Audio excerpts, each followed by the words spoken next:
Hi friends, പുതിയൊരു ക്ലാസ്സിലേക്ക് ഏവർക്കും സ്വാഗതം. LDC 2024 സിലബസ് പ്രകാരമുള്ള ഇന്നത്തെ ക്ലാസ്സിൽ നമ്മൾ ലോക ചരിത്രമാണ് പഠിക്കുന്നത്. നമുക്ക് ക്ലാസ്സിലേക്ക് കടക്കാം. ശതവത്സര യുദ്ധം നടന്നത് ആരൊക്കെ തമ്മിലായിരുന്നു? ഇംഗ്ലണ്ടും ഫ്രാൻസും തമ്മിൽ. ശതവത്സര യുദ്ധം നടന്നത് ഇംഗ്ലണ്ടും ഫ്രാൻസും തമ്മിൽ ആയിരുന്നു. ആ കാലഘട്ടം 1337 മുതൽ 1453 വരെയായിരുന്നു ശതവത്സര യുദ്ധം നടന്നത്. ശതവത്സര യുദ്ധത്തിൽ ഫ്രാൻസിലെ ഓർലയൻസ് നഗരത്തെ സംരക്ഷിക്കുവാൻ മുന്നോട്ട് വന്ന ബാലിക ആരാണ്? ജോവാൻ ഓഫ് ആർക്ക്. ശതവത്സര യുദ്ധത്തിൽ ഫ്രാൻസിലെ ഓർലയൻസ് നഗരത്തെ സംരക്ഷിക്കുവാൻ മുന്നോട്ട് വന്ന ബാലിക ജോവാൻ ഓഫ് ആർക്കാണ്. മെയ്ഡ് ഓഫ് ഓർലയൻസ് എന്നറിയപ്പെടുന്ന ആരാണ്? Joan of Arc. Maid of Orleans എന്നറിയപ്പെടുന്നത് ജോവൻ ഓഫ് ആർക്കാണ്. മധ്യകാലഘട്ടത്തിൽ ഇംഗ്ലണ്ടിൽ നടന്ന ആഭ്യന്തര കലാപങ്ങൾ അറിയപ്പെട്ടത് ഏത് പേരിലാണ്? റോസ് യുദ്ധങ്ങൾ. മധ്യകാലഘട്ടത്തിൽ ഇംഗ്ലണ്ടിൽ നടന്ന ആഭ്യന്തര കലാപങ്ങൾ അറിയപ്പെട്ടത് റോസ് യുദ്ധങ്ങൾ എന്ന പേരിലാണ്. ലോകത്തിലെ ആദ്യ അവകാശ പത്രം, ബ്രിട്ടീഷ് ഭരണഘടനയുടെ ബൈബിൾ എന്നെല്ലാം അറിയപ്പെടുന്നത് എന്താണ്? മാഗ്ന കാർട്ടയാണ്. ലോകത്തിലെ ആദ്യ അവകാശ പത്രം, ബ്രിട്ടീഷ് ഭരണഘടനയുടെ ബൈബിൾ എന്നെല്ലാം അറിയപ്പെടുന്നത് മാഗ്ന കാർട്ടയാണ്. മാഗ്ന കാർട്ട ഒപ്പുവെച്ചത് AD 1215 ജൂൺ 15 റണ്ണിമീഡ് മൈതാനത്തിൽ വെച്ചാണ്. മാഗ്ന കാർട്ട ഒപ്പുവെച്ച രാജാവ് ജോൺ രാജാവാണ്. മാഗ്ന കാർട്ട ഒപ്പുവെച്ചത് AD 1215 ജൂൺ 15 റണ്ണിമീഡ് മൈതാനത്ത് വെച്ച് ഒപ്പുവെച്ച രാജാവ് ജോൺ രാജാവാണ്. ഹേബിയസ് കോർപ്പസ് നിയമം ആദ്യമായി ഉപയോഗിച്ചത് മാഗ്ന കാർട്ടയിലാണ്. ഹേബിയസ് കോർപ്പസ് നിയമം ആദ്യമായി ഉപയോഗിച്ചത് മാഗ്ന കാർട്ടയിലാണ്. 1640 മുതൽ 20 വർഷക്കാലം ലോങ് പാർലമെൻറ്റ് നിലനിന്ന രാജ്യം ഏതാണ്? ഇംഗ്ലണ്ടാണ്. 1640 മുതൽ 20 വർഷക്കാലം ലോങ് പാർലമെൻറ്റ് നിലനിന്ന രാജ്യം ഇംഗ്ലണ്ടാണ്. ലോകത്തിലെ ആദ്യത്തെ പ്രധാനമന്ത്രി ആരാണ്? Robert Walpole. ലോകത്തിലെ ആദ്യത്തെ പ്രധാനമന്ത്രി റോബർട്ട് വാൾപോൾ ആണ്. ഇദ്ദേഹം ഇംഗ്ലണ്ടിൻ്റെ പ്രധാനമന്ത്രിയായിരുന്നു. 1721 റോബർട്ട് വാൾപോൾ ഇംഗ്ലണ്ടിൻ്റെ പ്രധാനമന്ത്രിയാകുന്നത്. 1688 1689 കാലത്ത് നടന്ന രക്തരഹിത വിപ്ലവത്തിലൂടെ ഇംഗ്ലണ്ടിൽ പുറത്താക്കപ്പെട്ട രാജാവാരാണ്? ജെയിംസ് രണ്ടാമൻ. 1688 1689 കാലത്ത് നടന്ന രക്തരഹിത വിപ്ലവത്തിലൂടെ ഇംഗ്ലണ്ടിൽ പുറത്താക്കപ്പെട്ട രാജാവ് ജെയിംസ് രണ്ടാമനാണ്. 1689 പാർലമെൻറ്റ് അവകാശ പത്രികയിൽ ഒപ്പുവെച്ച ബ്രിട്ടീഷ് രാജാവ് ആരാണ്? വില്യംസ് മൂന്നാമൻ. 1689 പാർലമെൻറ്റ് അവകാശ പത്രികയിൽ ഒപ്പുവെച്ച ബ്രിട്ടീഷ് രാജാവ് വില്യംസ് മൂന്നാമനാണ്. രക്തരഹിത വിപ്ലവത്തിൻ്റെ മറ്റൊരു പേര് എന്താണ്? മഹത്തായ വിപ്ലവം. മഹത്തായ വിപ്ലവം എന്നറിയപ്പെടുന്നത് രക്തരഹിത വിപ്ലവമാണ്. 1769 ആവിയന്ത്രം കണ്ടുപിടിച്ച ആരാണ്? James Watt. 1769 ആവിയന്ത്രം കണ്ടുപിടിച്ചത് ജെയിംസ് വാട്ടാണ്. യൂറോപ്പിൽ ആകമാനം ശാസ്ത്ര സാങ്കേതിക രംഗത്ത് നിരവധി കണ്ടുപിടുത്തങ്ങൾ ഉണ്ടായ നൂറ്റാണ്ട് 18-ാം നൂറ്റാണ്ടാണ്. യൂറോപ്പിൽ ആകമാനം ശാസ്ത്ര സാങ്കേതിക രംഗത്ത് നിരവധി കണ്ടുപിടുത്തങ്ങൾ ഉണ്ടായ നൂറ്റാണ്ട് ഏതാണ്? 18-ാം നൂറ്റാണ്ടാണ്.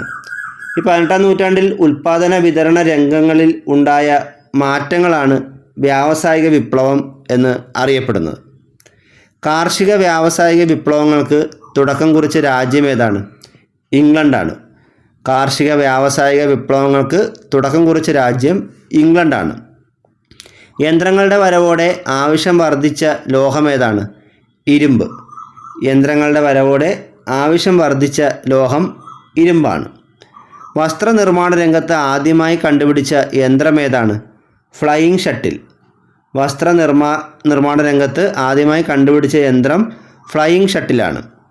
വ്യക്തമായ ഫാക്ടറി നിയമം പാസാക്കിയ ലോകത്തിലെ ആദ്യ രാജ്യം ഏതാണ്? ഇംഗ്ലണ്ട്.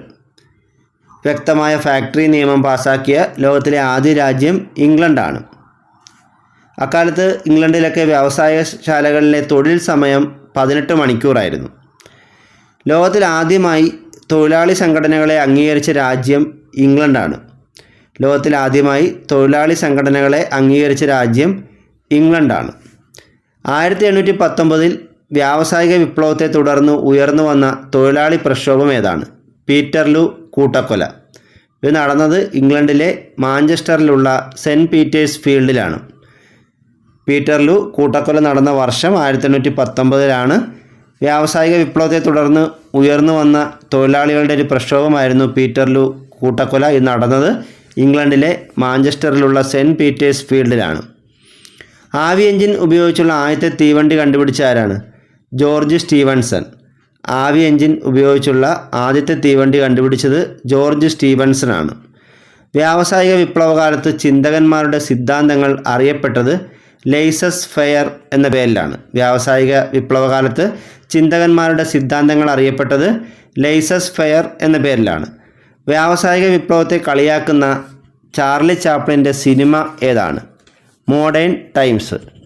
വ്യാവസായിക വിപ്ലവത്തെ കളിയാക്കുന്ന ചാർലി ചാപ്ലിൻ്റെ സിനിമ മോഡേൺ ടൈംസ് ആണ്. ഇതുപോലെ വ്യാവസായിക വിപ്ലവത്തിൻ്റെ മാനുഷിക ഭീകരതകൾ വരച്ചു കാട്ടുന്ന ചാൾസ് ഡിക്കൻസിൻ്റെ ഒരു നോവലുണ്ട്. അതിൻ്റെ പേര് ഹാർഡ് ടൈംസ് എന്നാണ്. വ്യാവസായിക വിപ്ലവത്തിൻ്റെ മാനുഷിക ഭീകരതകൾ വരച്ചു കാട്ടുന്ന ചാൾസ് ഡിക്കൻസിൻ്റെ നോവലാണ് hard times.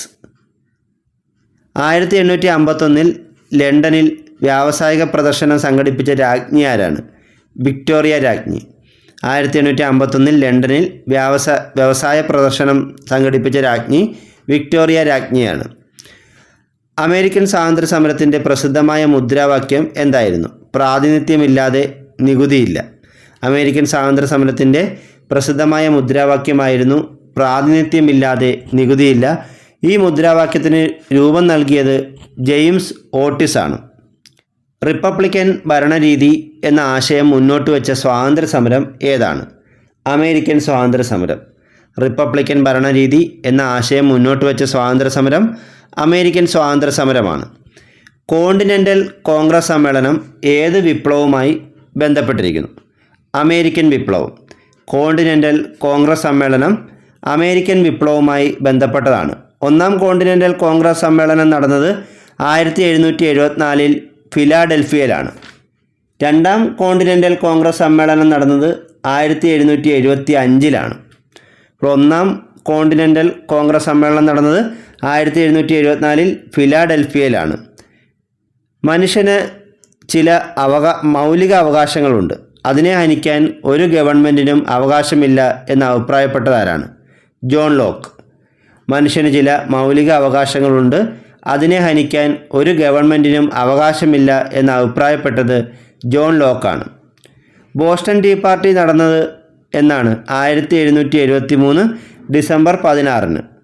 Boston tea party നടന്നത് 1773 ഡിസംബർ 16. എന്താണ് ഈ ബോസ്റ്റൺ ടീ പാർട്ടി എന്ന് പറഞ്ഞാൽ? ഇംഗ്ലീഷ് ഗവൺമെൻറ് തേയിലയ്ക്ക് മേൽ ഉയർന്ന നികുതി ചുമത്തിയതിനെതിരായി അമേരിക്കയിലെ ഒരു വിഭാഗം ജനങ്ങൾ കപ്പലിൽ നിന്നും 342 തേയിലപ്പെട്ടികൾ കടലിലേക്ക് വലിച്ചെറിഞ്ഞ സംഭവമാണ് ബോസ്റ്റൺ ടീ പാർട്ടി എന്ന് അറിയപ്പെടുന്നത്. 1775 നടന്ന രണ്ടാം കോണ്ടിനെൻ്റൽ കോൺഗ്രസ് സമ്മേളനത്തിൽ സൈന്യത്തിൻ്റെ തലവനായി തിരഞ്ഞെടുത്തത് ആരെയാണ്? ജോർജ് വാഷിങ്ടണിനെ. 1775 നടന്ന രണ്ടാം കോണ്ടിനെൻ്റൽ കോൺഗ്രസ് സമ്മേളനത്തിൽ സൈന്യത്തിൻ്റെ തലവനായി തിരഞ്ഞെടുത്തത് ജോർജ് വാഷിങ്ടണിനെയാണ്. അസംസ്കൃത വസ്തുക്കൾ ശേഖരിക്കാനുള്ള കേന്ദ്രമായും ഉൽപ്പന്നങ്ങൾ വിറ്റഴിക്കാനുള്ള കമ്പോളമായും കോളനികളെ കണക്കാക്കി ബ്രിട്ടീഷുകാർ അമേരിക്കയിൽ നടപ്പിലാക്കിയ നിയമങ്ങൾ അറിയപ്പെടുന്ന പേരെന്താണ്? മെർക്കൻ്റലിസ്റ്റ് നിയമങ്ങൾ. മെർക്കൻ്റലിസ്റ്റ് നിയമങ്ങൾ എന്നാൽ എന്താണ്? അസംസ്കൃത വസ്തുക്കൾ ശേഖരിക്കാനുള്ള കേന്ദ്രമായും ഉൽപ്പന്നങ്ങൾ വിറ്റഴിക്കാനുള്ള കമ്പോളമായും കോളനികളെ കണക്കാക്കി ബ്രിട്ടീഷുകാർ അമേരിക്കയിൽ നടപ്പിലാക്കിയ നിയമമാണ് മെർക്കൻ്റലിസ്റ്റ് നിയമങ്ങൾ. കോണ്ടിനെൻ്റൽ കോൺഗ്രസ് അമേരിക്കയുടെ സ്വാതന്ത്ര്യ പ്രഖ്യാപനം നടത്തിയ വർഷം ഏതാണ്? 1776 ജൂലൈ 4.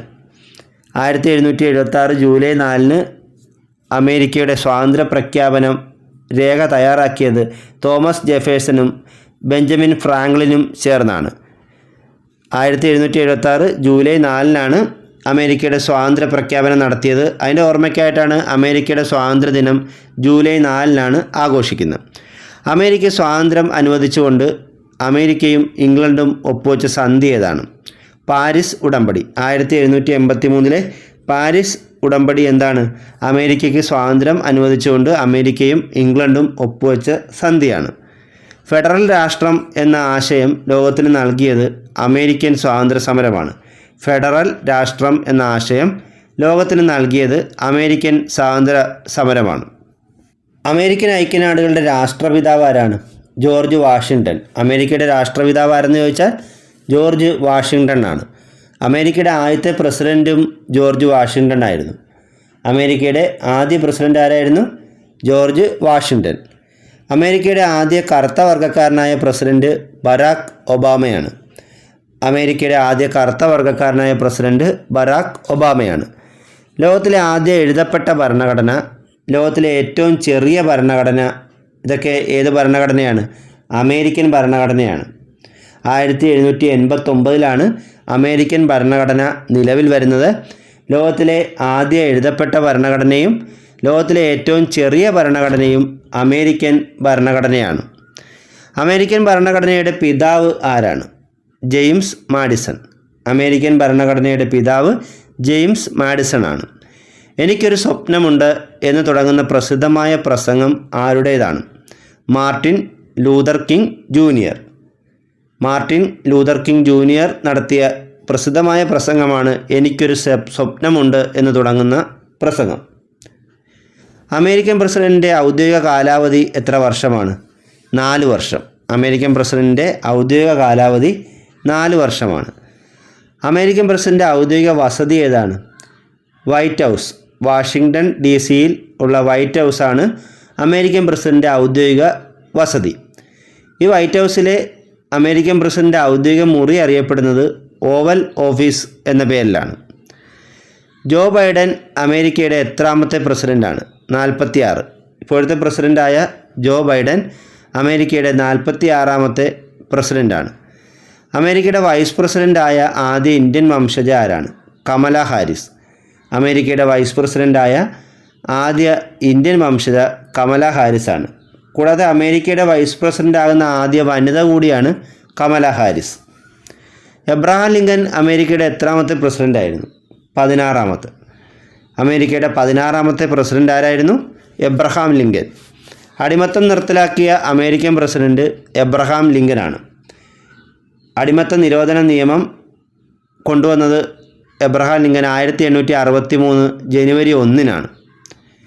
ഗെറ്റിസ്ബർഗ് പ്രസംഗം നടത്തിയ അമേരിക്കൻ പ്രസിഡൻ്റ് ആരാണ്? Abraham Lincoln. ഗെറ്റിസ്ബർഗ് പ്രസംഗം നടത്തിയ അമേരിക്കൻ പ്രസിഡൻറ്റ് എബ്രഹാം ലിങ്കനാണ്. വധിക്കപ്പെട്ട ആദ്യ അമേരിക്കൻ പ്രസിഡൻ്റ് ആരാണ്? Abraham Lincoln. 1865 ഏപ്രിൽ 14-നാണ് എബ്രഹാം ലിങ്കൻ വധിക്കപ്പെടുന്നത്.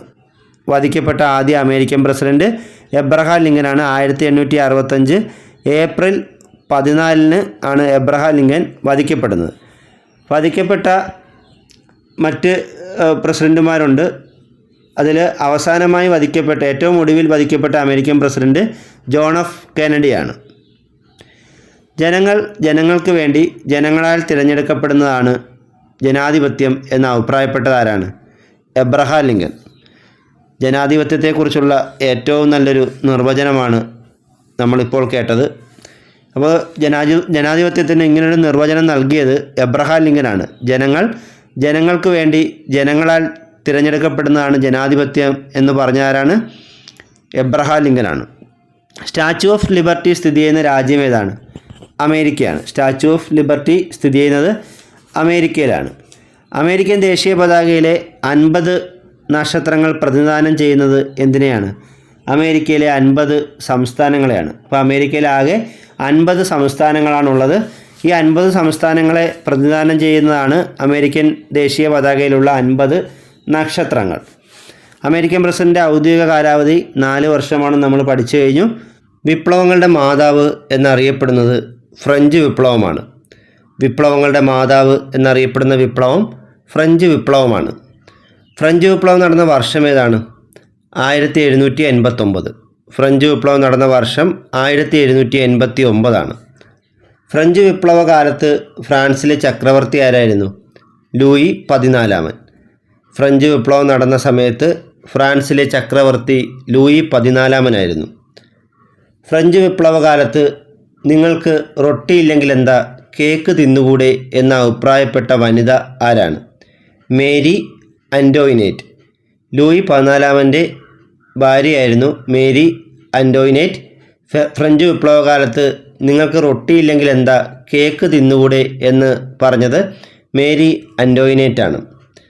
സ്വാതന്ത്ര്യം, സമത്വം, സാഹോദര്യം എന്നീ ആശയങ്ങളുടെ അടിസ്ഥാനത്തിൽ സമൂഹത്തെ പുനഃസൃഷ്ടിക്കുക എന്നത് ഏത് വിപ്ലവത്തിൻ്റെ ലക്ഷ്യമായിരുന്നു?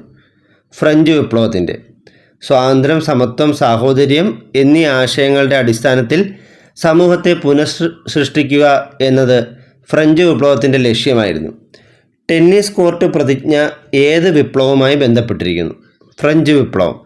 ടെന്നീസ് കോർട്ട് പ്രതിജ്ഞ ഫ്രഞ്ച് വിപ്ലവവുമായി ബന്ധപ്പെട്ടിരിക്കുന്നു. ടെന്നീസ് കോർട്ട് പ്രതിജ്ഞ നടന്ന വർഷം ഏതാണ്? 1789 ജൂൺ 20. ടെന്നീസ് കോർട്ട് പ്രതിജ്ഞ നടന്ന വർഷം 1789 ജൂൺ 20 ഫ്രഞ്ച് വിപ്ലവവുമായി ബന്ധപ്പെട്ട് ബാസ്റ്റൽ കോട്ട തകർക്കപ്പെട്ടത് എന്നാണ്?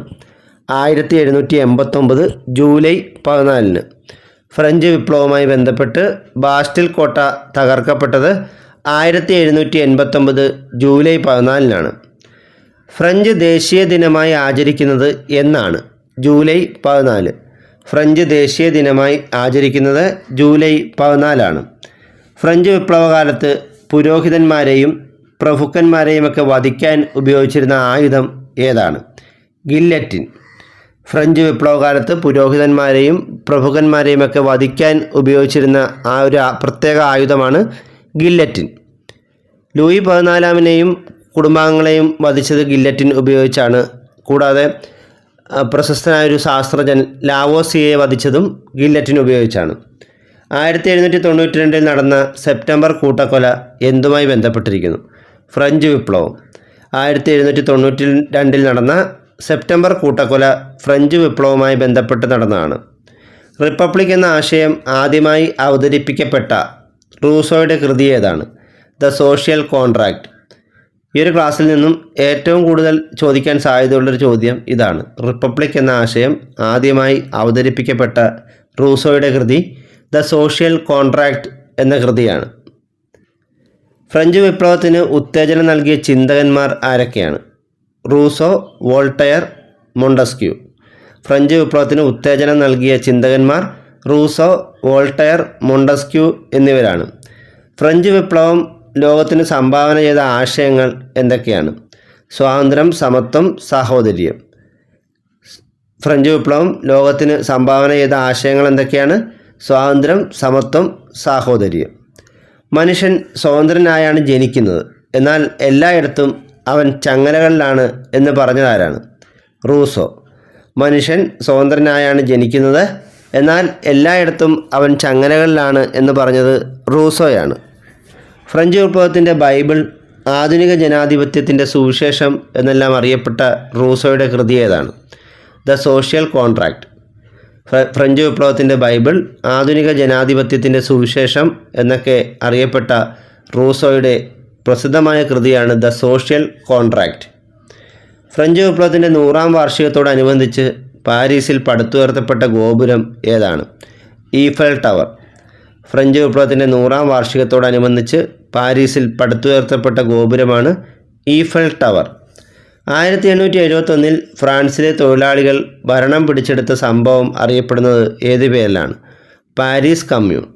1871 ഫ്രാൻസിലെ തൊഴിലാളികൾ ഭരണം പിടിച്ചെടുത്ത സംഭവം അറിയപ്പെടുന്നത് പാരീസ് കമ്മ്യൂൺ എന്ന പേരിലാണ്. ഫ്രഞ്ച് വിപ്ലവത്തിൻ്റെ ഓർമ്മയ്ക്കായി തലസ്ഥാന നഗരത്തിൽ സ്വാതന്ത്ര്യത്തിൻ്റെ മരം നട്ട ഇന്ത്യൻ ഭരണാധികാരി ആരാണ്? ടിപ്പു സുൽത്താൻ. ഫ്രഞ്ച് വിപ്ലവത്തിൻ്റെ ഓർമ്മയ്ക്കായി തലസ്ഥാന നഗരത്തിൽ സ്വാതന്ത്ര്യത്തിൻ്റെ മരം നട്ട ഇന്ത്യൻ ഭരണാധികാരി ടിപ്പു സുൽത്താനാണ്. ആധുനിക ഫ്രാൻസിൻ്റെ ശില്പി, ഫ്രഞ്ച് വിപ്ലവത്തിൻ്റെ ശിശു, ലിറ്റിൽ കോർപ്പറർ, മാൻ ഓഫ് ഡെസ്റ്റിനി എന്നീ പേരുകളിൽ അറിയപ്പെട്ടത് ആരാണ്? Napoleon Bonaparte.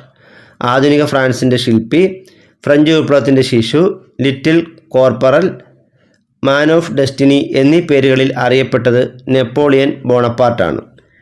എനിക്ക് നല്ല അമ്മമാരെ തരൂ ഞാൻ നിങ്ങൾക്ക് നല്ല രാഷ്ട്രം തരാം എന്ന് പറഞ്ഞത് നെപ്പോളിയൻ ബോണപ്പാർട്ടാണ്. എനിക്ക് നല്ല അമ്മമാരെ തരൂ, ഞാൻ നിങ്ങൾക്ക് നല്ല രാഷ്ട്രം തരാം എന്ന് പറഞ്ഞത് നെപ്പോളിയൻ ബോണപ്പാർട്ടാണ്. നെപ്പോളിയൻ ഫ്രാൻസിൻ്റെ അധികാരം പിടിച്ചെടുത്ത വർഷം ഏതാണ്? 1799. നെപ്പോളിയൻ ഫ്രാൻസിൻ്റെ അധികാരം പിടിച്ചെടുത്ത വർഷം 1799 നെപ്പോളിയൻ പൂർണ്ണമായും പരാജയപ്പെട്ട യുദ്ധം ഏതാണ്? വാട്ടർലൂ യുദ്ധം. 1815 നടന്ന വാട്ടർലൂ യുദ്ധത്തിലാണ് നെപ്പോളിയൻ പൂർണ്ണമായും പരാജയപ്പെട്ടത്. ഞാനാണ് രാഷ്ട്രം എന്ന് പ്രഖ്യാപിച്ച ഫ്രഞ്ച് ചക്രവർത്തി ആരാണ്?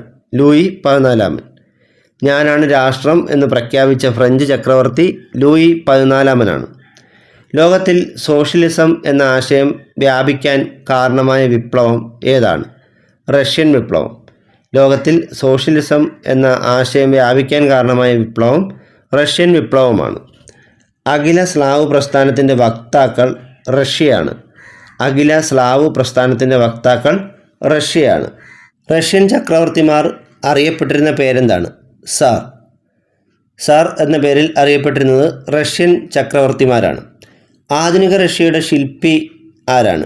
പീറ്റർ ചക്രവർത്തി. ആധുനിക റഷ്യയുടെ ശില്പി പീറ്റർ ചക്രവർത്തിയാണ്. ക്രിമിയൻ യുദ്ധവുമായി ബന്ധപ്പെട്ട് പ്രവർത്തിച്ച വിളക്കേന്തിയ വനിത എന്നറിയപ്പെടുന്ന നേഴ്സിംഗ് പ്രസ്ഥാനത്തിൻ്റെ അമരക്കാരി ആരാണ്? Florence Nightingale. ക്രിമിയൻ യുദ്ധവുമായി ബന്ധപ്പെട്ട് പ്രവർത്തിച്ച വിളക്കേന്തിയ വനിത എന്നറിയപ്പെടുന്ന നേഴ്സിംഗ് പ്രസ്ഥാനത്തിൻ്റെ അമരക്കാരി ഫ്ലോറൻസ് നൈറ്റിംഗേലാണ്. തുർക്കിയെ യൂറോപ്പിലെ രോഗി എന്ന് വിളിച്ച റഷ്യൻ ചക്രവർത്തി ആരാണ്? സർ നിക്കോളസ് ഒന്നാമൻ. തുർക്കിയെ യൂറോപ്പിലെ രോഗി എന്ന് വിളിച്ച റഷ്യൻ ചക്രവർത്തി സർ നിക്കോളസ് ഒന്നാമനാണ്. ചരിത്രത്തിലെ ഏറ്റവും അനാവശ്യ യുദ്ധം എന്നറിയപ്പെടുന്ന ക്രിമിയൻ യുദ്ധം അവസാനിക്കാൻ കാരണമായ ഉടമ്പടി ഏതാണ്? 1856 പാരീസ് ഉടമ്പടി. ചരിത്രത്തിലെ ഏറ്റവും അനാവശ്യ യുദ്ധം എന്നറിയപ്പെടുന്ന ക്രിമിയൻ യുദ്ധം അവസാനിക്കാൻ കാരണമായ ഉടമ്പടി 1856 പാരീസ് ഉടമ്പടിയാണ്. റഷ്യൻ വിപ്ലവം നടന്ന വർഷം ഏതാണ്? 1917. റഷ്യൻ വിപ്ലവം നടന്നത് 1917 റഷ്യൻ വിപ്ലവത്തിൻ്റെ പ്രവാചകൻ എന്നറിയപ്പെടുന്നത് ലിയോ ടോൾസ്റ്റോയിയാണ്. റഷ്യൻ വിപ്ലവത്തിൻ്റെ പ്രവാചകൻ എന്നറിയപ്പെടുന്നത് ലിയോ ടോൾസ്റ്റോയിയാണ്. ലെനിൻ പ്രവർത്തിച്ചിരുന്ന സോഷ്യൽ ഡെമോക്രാറ്റിക് വർക്കേഴ്സ് പാർട്ടിയുടെ വിഭാഗം ഏതാണ്? ബോൾഷെവിക്. ലെനിൻ പ്രവർത്തിച്ചിരുന്ന സോഷ്യൽ ഡെമോക്രാറ്റിക് വർക്കേഴ്സ് പാർട്ടിയുടെ വിഭാഗം ബോൾഷെവിക് വിഭാഗമാണ്. രക്തരൂഷിതമായ ഞായറാഴ്ച ഏത് വിപ്ലവവുമായി ബന്ധപ്പെട്ടതാണ്? റഷ്യൻ വിപ്ലവം. രക്തരൂഷിതമായ ഞായറാഴ്ച റഷ്യൻ വിപ്ലവവുമായി ബന്ധപ്പെട്ടതാണ്. ഒക്ടോബർ വിപ്ലവത്തിൻ്റെ മറ്റൊരു പേരെന്താണ്? ബോൾഷെവിക് വിപ്ലവം. ഒക്ടോബർ വിപ്ലവത്തിൻ്റെ മറ്റൊരു പേര് ബോൾഷെവിക് വിപ്ലവം എന്നാണ്. റഷ്യൻ വിപ്ലവത്തിൻ്റെ സമുന്നത നേതാവ് ആരാണ്? ലെനിൻ. റഷ്യൻ വിപ്ലവത്തിൻ്റെ സമുന്നത നേതാവ് ലെനിനാണ്. ചുവപ്പ് കാവൽ സേന രൂപീകരിച്ചത് ലെനിനാണ്. ലെനിൻ്റെ ഭൗതിക ശരീരം സൂക്ഷിച്ചിരിക്കുന്ന സ്ഥലം ഏതാണ്? Red square. ലെനിൻ്റെ ഭൗതിക ശരീരം സൂക്ഷിച്ചിരിക്കുന്ന സ്ഥലം റെഡ് സ്ക്വയർ ആണ്. റഷ്യയിൽ ആദ്യമായി പഞ്ചവത്സര പദ്ധതി നടപ്പിലാക്കിയ ഭരണാധികാരി ആരാണ്? സ്റ്റാലിൻ. റഷ്യയിൽ ആദ്യമായി പഞ്ചവത്സര പദ്ധതി നടപ്പിലാക്കിയ ഭരണാധികാരി സ്റ്റാലിനാണ്. സോവിയറ്റ് യൂണിയൻ അഥവാ USSR പിരിച്ചുവിട്ട വർഷം ഏതാണ്? 1991. സോവിയറ്റ് യൂണിയൻ അഥവാ USSR പിരിച്ചുവിട്ട വർഷം 1991. റഷ്യൻ വിപ്ലവത്തിന് കാരണക്കാരനായ തെമ്മാടിയായ സന്യാസി എന്നറിയപ്പെടുന്നത് ആരാണ്? റാസ്പുടിൻ. റഷ്യൻ വിപ്ലവത്തിന് കാരണക്കാരനും അതുപോലെ തെമ്മാടിയായ സന്യാസി എന്നറിയപ്പെട്ടിരുന്നത് റാസ്പുടിനാണ്. കറുപ്പ് യുദ്ധം നടന്നത് ആരൊക്കെ തമ്മിലായിരുന്നു? ചൈനയും ബ്രിട്ടനും തമ്മിൽ. ചൈനയും ബ്രിട്ടനും തമ്മിലാണ് കറുപ്പ് യുദ്ധം നടന്നത്. ചൈനയിൽ ഏറ്റവും കൂടുതൽ കാലം ഭരണം നടത്തിയ രാജവംശം മഞ്ചു രാജവംശമാണ്. ചൈനയിൽ ഏറ്റവും കൂടുതൽ കാലം ഭരണം നടത്തിയിരുന്ന രാജവംശം മഞ്ചു രാജവംശമാണ്. ചൈനയിലെ വൈദേശികാധിപത്യത്തിനെതിരെ 1900 നടന്ന പ്രസിദ്ധമായ കലാപം ഏതാണ്? ബോക്സർ കലാപം. ചൈനയിലെ വൈദേശികാധിപത്യത്തിനെതിരെ 1900 നടന്ന പ്രസിദ്ധമായ കലാപമാണ് ബോക്സർ കലാപം. ചൈനീസ് വിപ്ലവം നടന്ന വർഷം ഏതാണ്? 1911. ചൈനീസ് വിപ്ലവം നടന്ന വർഷം 1911. ചൈനയിൽ സൺ യാറ്റ് സെന്നിൻ്റെ നേതൃത്വത്തിൽ റിപ്പബ്ലിക്കൻ ഭരണം സ്ഥാപിച്ച പാർട്ടി ഏതാണ്? Kuomintang party. ചൈനയിൽ സന്യാസെന്നിൻ്റെ നേതൃത്വത്തിൽ റിപ്പബ്ലിക്കൻ ഭരണം സ്ഥാപിച്ച പാർട്ടി കുമിന്താങ് പാർട്ടിയാണ്. ചൈനീസ് റിപ്പബ്ലിക്കിൻ്റെ ആദ്യ പ്രസിഡന്റ് ആരായിരുന്നു? സന്യാസെൻ. ചൈനീസ് റിപ്പബ്ലിക്കിൻ്റെ ആദ്യ പ്രസിഡന്റ് സന്യാസെൻ ആണ്. വിപ്ലവം തോക്കിൻ കുഴലിലൂടെ എന്ന് പറഞ്ഞ നേതാവ് ആരാണ്? Mao Tse Tung. വിപ്ലവം തോക്കിൻ കുഴലിലൂടെ എന്ന് പറഞ്ഞ നേതാവ് മാവോ സേ തുങ് ആണ്. 1934 ചൈനയിൽ ലോങ് മാർച്ചിന് നേതൃത്വം നൽകിയത് മാവോ സേ തുങ് ആണ്. 1934 ചൈനയിൽ ലോങ് മാർച്ച് നടത്തിയ ആരാണ്? മാവോ സേ തുങ് ആണ്. പീപ്പിൾസ് റിപ്പബ്ലിക് ഓഫ് ചൈന നിലവിൽ വന്ന വർഷം ഏതാണ്? 1949 October 1. People's Republic of China നിലവിൽ വന്ന വർഷം 1949 ഒക്ടോബർ 1.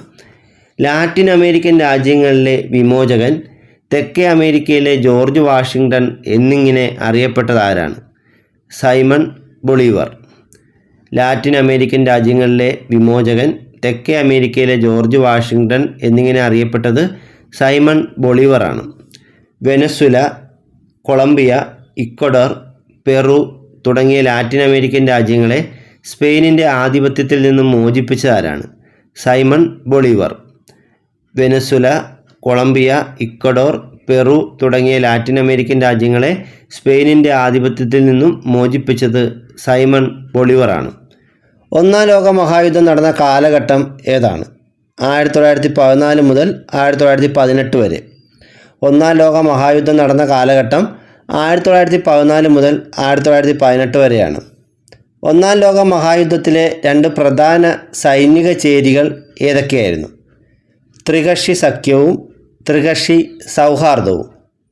ഒന്നാം ലോക മഹായുദ്ധത്തിലെ 2 പ്രധാന സൈനിക ചേരികൾ ത്രികക്ഷി സഖ്യവും ത്രികക്ഷി സൗഹാർദ്ദവുമായിരുന്നു. ഇതിൽ ത്രികക്ഷി സഖ്യത്തിൽ ഉൾപ്പെട്ടിരുന്ന രാജ്യങ്ങൾ ഓസ്ട്രിയ ഹംഗറിയും ജർമ്മനി, ഇറ്റലി എന്നീ രാജ്യങ്ങളുമാണ്. ത്രികക്ഷി സഖ്യത്തിൽ ഉൾപ്പെട്ട രാജ്യങ്ങൾ ഏതൊക്കെയാണ്? ഓസ്ട്രിയ ഹംഗറി, ജർമ്മനി, ഇറ്റലി എന്നീ രാജ്യങ്ങളാണ്. ത്രികക്ഷി സൗഹാർദ്ദത്തിൽ ഉണ്ടായിരുന്ന രാജ്യങ്ങൾ ബ്രിട്ടൻ, ഫ്രാൻസ്, റഷ്യ എന്നീ രാജ്യങ്ങളാണ്. ഒന്നാം ലോക മഹായുദ്ധത്തിൽ ത്രികക്ഷി സൗഹാർദ്ദത്തിൽ ഉണ്ടായിരുന്ന രാജ്യങ്ങൾ ബ്രിട്ടൻ, ഫ്രാൻസ്, റഷ്യ എന്നീ രാജ്യങ്ങളാണ്.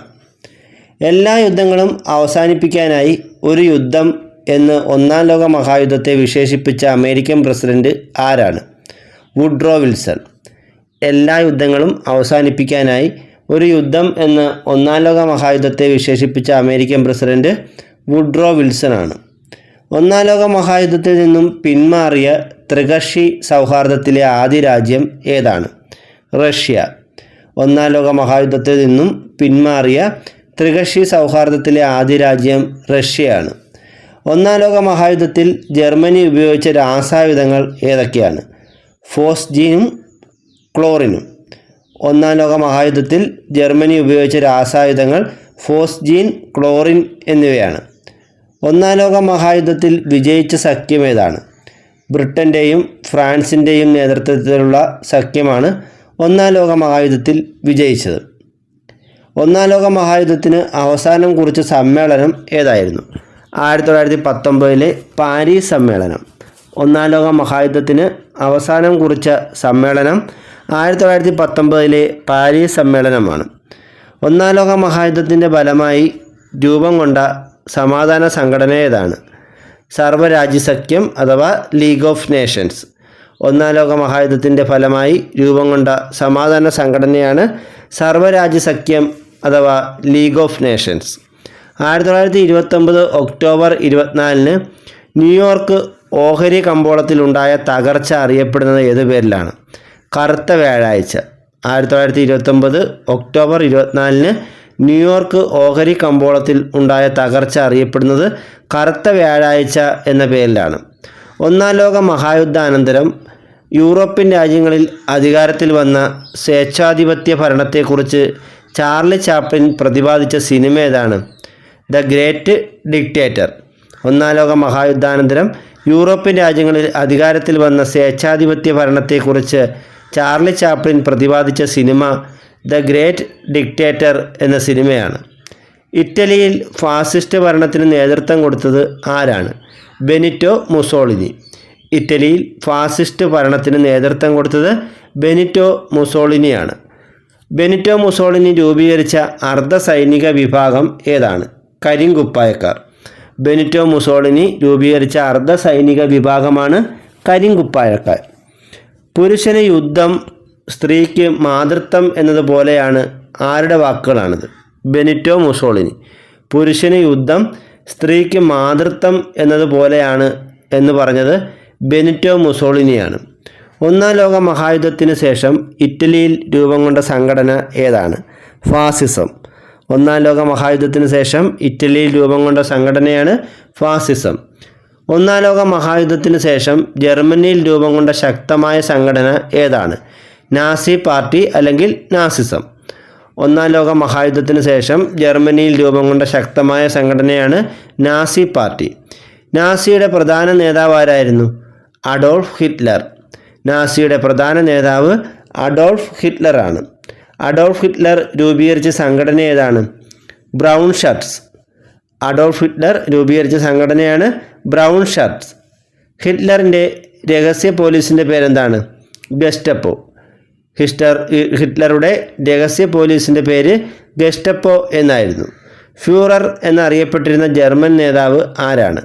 Adolf Hitler. ഫ്യൂറർ എന്നറിയപ്പെട്ടിരുന്ന ജർമ്മൻ നേതാവ് അഡോൾഫ് ഹിറ്റ്ലറാണ്. ഹിറ്റ്ലറിൻ്റെ ആത്മകഥയുടെ പേരെന്താണ്? Main calf. ഹിറ്റ്ലറിൻ്റെ ആത്മകഥയുടെ പേര് മെയിൻ കാഫ് എന്നാണ്. ഹിറ്റ്ലർ ആത്മഹത്യ ചെയ്ത വർഷം ഏതാണ്? 1945 ഏപ്രിൽ 30. ഹിറ്റ്ലർ ആത്മഹത്യ ചെയ്തത് 1945 ഏപ്രിൽ 30-നാണ്. യൂറോപ്യൻ ജനത കറുത്ത ചിലന്തി എന്ന് വിശേഷിപ്പിച്ചിരുന്ന നാസികളുടെ ചിഹ്നം ഏതാണ്? സ്വസ്തിക. യൂറോപ്യൻ ജനത കറുത്ത ചിലന്തി എന്ന് വിശേഷിപ്പിച്ചിരുന്ന നാസികളുടെ ചിഹ്നം സ്വസ്തികയാണ്. ജൂതന്മാരെ കൂട്ടക്കൊല ചെയ്യാൻ ഹിറ്റ്ലർ ആരംഭിച്ച ക്യാമ്പുകൾ അറിയപ്പെടുന്ന പേരെന്താണ്? കോൺസെൻട്രേഷൻ ക്യാമ്പുകൾ. ജൂതന്മാരെ കൂട്ടക്കൊല ചെയ്യാൻ വേണ്ടി ഹിറ്റ്ലർ ആരംഭിച്ച ക്യാമ്പുകളാണ് കോൺസെൻട്രേഷൻ ക്യാമ്പുകൾ. നാസി ക്രൂരതയിലേക്ക് വെളിച്ചം വീശിയ ഡയറി കുറിപ്പുകൾ എഴുതിയ ജൂത പെൺകുട്ടി ആരാണ്? An Frank. നാസി ക്രൂരതയിലേക്ക് വെളിച്ചം വീശിയ ഡയറി കുറിപ്പുകൾ എഴുതിയ ജൂത പെൺകുട്ടി ആൻ ഫ്രാങ്ക് ആണ്. നാസികളാൽ കൊല്ലപ്പെട്ടു എന്ന് കരുതപ്പെടുന്ന മലയാളിയായ വിപ്ലവകാരി ആരായിരുന്നു? ചെമ്പകരാമൻപിള്ള. നാസികളാൽ കൊല്ലപ്പെട്ടു എന്ന് കരുതപ്പെടുന്ന മലയാളിയായ വിപ്ലവകാരി ചെമ്പകരാമൻപിള്ളയാണ്. രണ്ടാം ലോക മഹായുദ്ധത്തിൻ്റെ കാലഘട്ടം എന്നു മുതൽ എന്നുവരെയാണ്? 1939 മുതൽ 1945 വരെ. രണ്ടാം ലോക മഹായുദ്ധത്തിൻ്റെ കാലഘട്ടം 1939 മുതൽ 1945 വരെയാണ്. രണ്ടാം ലോക മഹായുദ്ധത്തിലെ രണ്ട് പ്രധാന സൈനിക ചേരികൾ ഏതൊക്കെയായിരുന്നു? അച്ചുതണ്ട് ശക്തികളും സഖ്യശക്തികളും.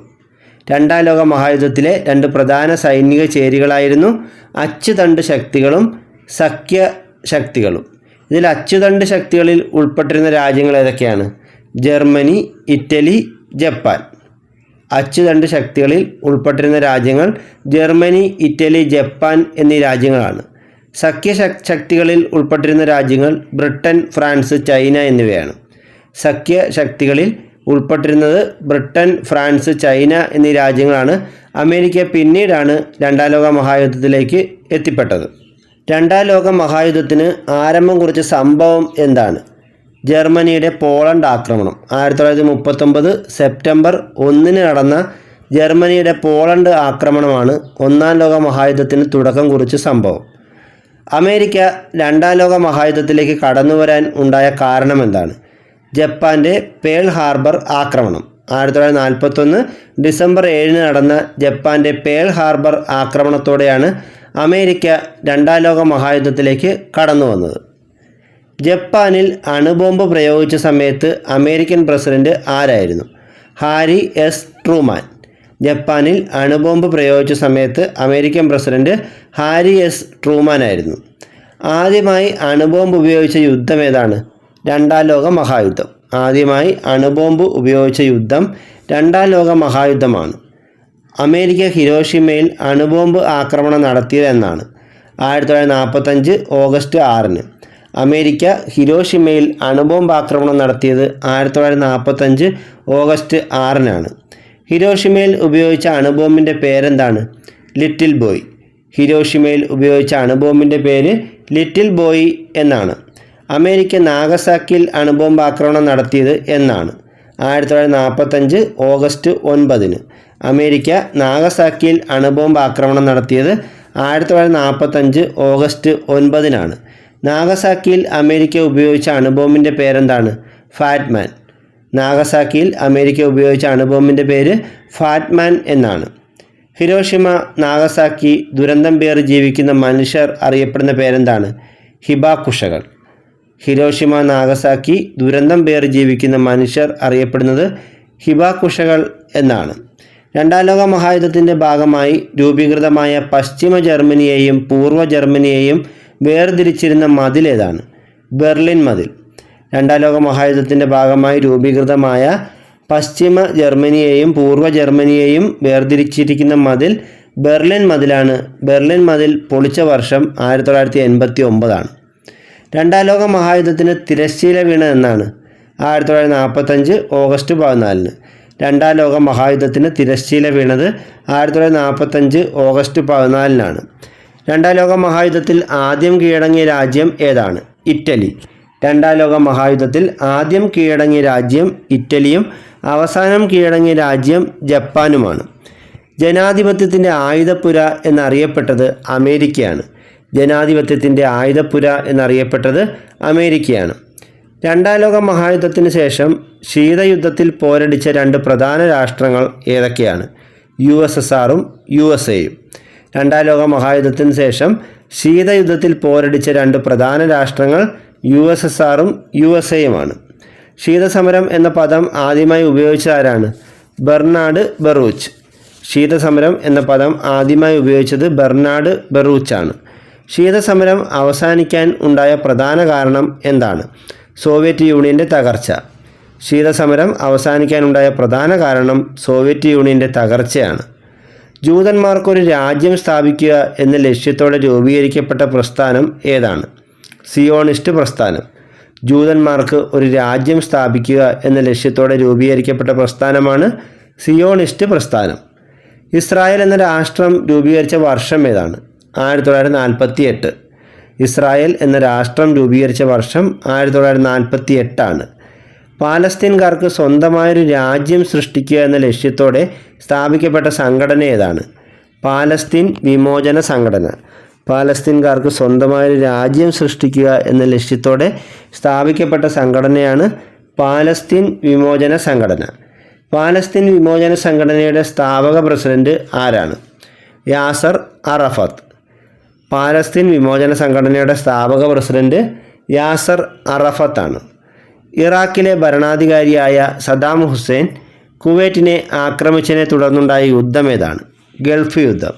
ഇറാഖിലെ ഭരണാധികാരിയായ സദാം ഹുസൈൻ കുവൈറ്റിനെ ആക്രമിച്ചതിനെ തുടർന്നുണ്ടായ യുദ്ധമാണ് ഗൾഫ് യുദ്ധം. കുവൈറ്റിനെ ഇറാഖിൽ നിന്ന് മോചിപ്പിക്കാനായി അമേരിക്ക നടത്തിയ സൈനിക നടപടി ഏതാണ്? Operation desert Storm. കുവൈറ്റിനെ ഇറാഖിൽ നിന്നും മോചിപ്പിക്കാനായി അമേരിക്ക നടത്തിയ സൈനിക നടപടിയാണ് operation desert Storm. Arab Israel യുദ്ധത്തിനു ശേഷം എണ്ണ കയറ്റുമതി ചെയ്യുന്ന രാജ്യങ്ങൾ ചേർന്ന് രൂപീകരിച്ച സംഘടന ഏതാണ്? ഒപെക്. അറബ് ഇസ്രായേൽ യുദ്ധത്തിനു ശേഷം എണ്ണ കയറ്റുമതി ചെയ്യുന്ന രാജ്യങ്ങൾ ചേർന്ന് രൂപീകരിച്ച സംഘടനയാണ് ഒപെക്. ഒപെക്കിൻ്റെ പൂർണ്ണരൂപം organisation of petroleum exporting countries എന്നാണ്. ഒന്നാം ലോക മഹായുദ്ധത്തെ തുടർന്ന് രൂപം കൊണ്ട അന്താരാഷ്ട്ര സമാധാന സംഘടന ഏതാണ്? സർവ്വരാജ്യസഖ്യം അല്ലെങ്കിൽ ലീഗ് ഓഫ് നേഷൻസ്. ഒന്നാം ലോക മഹായുദ്ധത്തെ തുടർന്ന് രൂപം കൊണ്ട അന്താരാഷ്ട്ര സമാധാന സംഘടനയാണ് സർവ്വരാജ്യസഖ്യം അഥവാ ലീഗ് ഓഫ് നേഷൻസ്. സർവ്വരാജ്യസഖ്യം രൂപീകൃതമായത് 1920 ജനുവരി 10-നാണ്. സർവ്വരാജ്യസഖ്യം അല്ലെങ്കിൽ ലീഗ് ഓഫ് നേഷൻസ് രൂപീകൃതമായത് 1920 ജനുവരി 10-നാണ്. ആസ്ഥാനം ജനീവയായിരുന്നു. സർവ്വരാജ്യസഖ്യം എന്ന ആശയം മുന്നോട്ട് വെച്ച അമേരിക്കൻ പ്രസിഡന്റ് ആരാണ്? Woodrow Wilson. സർവ്വരാജ്യസഖ്യം എന്ന ആശയം മുന്നോട്ട് വെച്ച അമേരിക്കൻ പ്രസിഡന്റ് വുഡ്രോ വിൽസൺ ആണ്. 1919 പാരീസ് സമ്മേളനത്തിൽ സർവ്വരാജ്യസഖ്യത്തിൻ്റെ രൂപീകരണത്തിന് കാരണമായ 14 നിർദ്ദേശങ്ങൾ അവതരിപ്പിച്ചത് ആരാണ്? Woodrow Wilson. സർവ്വരാജ്യ സഖ്യത്തിൻ്റെ രൂപീകരണത്തിന് കാരണമായ 14 നിർദ്ദേശങ്ങൾ അവതരിപ്പിച്ച ആരാണ്? വുഡ്രോ വിൽസൺ ആണ്. സർവ്വരാജ്യ സഖ്യത്തിൻ്റെ ഭരണഘടന അറിയപ്പെടുന്നത് ഏത് പേരിലാണ്? കവനൻ്റ്. സർവ്വരാജ്യ സഖ്യത്തിൻ്റെ ഭരണഘടന അറിയപ്പെടുന്നത് കവനൻ്റ് എന്ന പേരിലാണ്. സർവ്വരാജ്യ സഖ്യത്തിൻ്റെ പ്രധാന ഘടകങ്ങൾ എന്തൊക്കെയായിരുന്നു?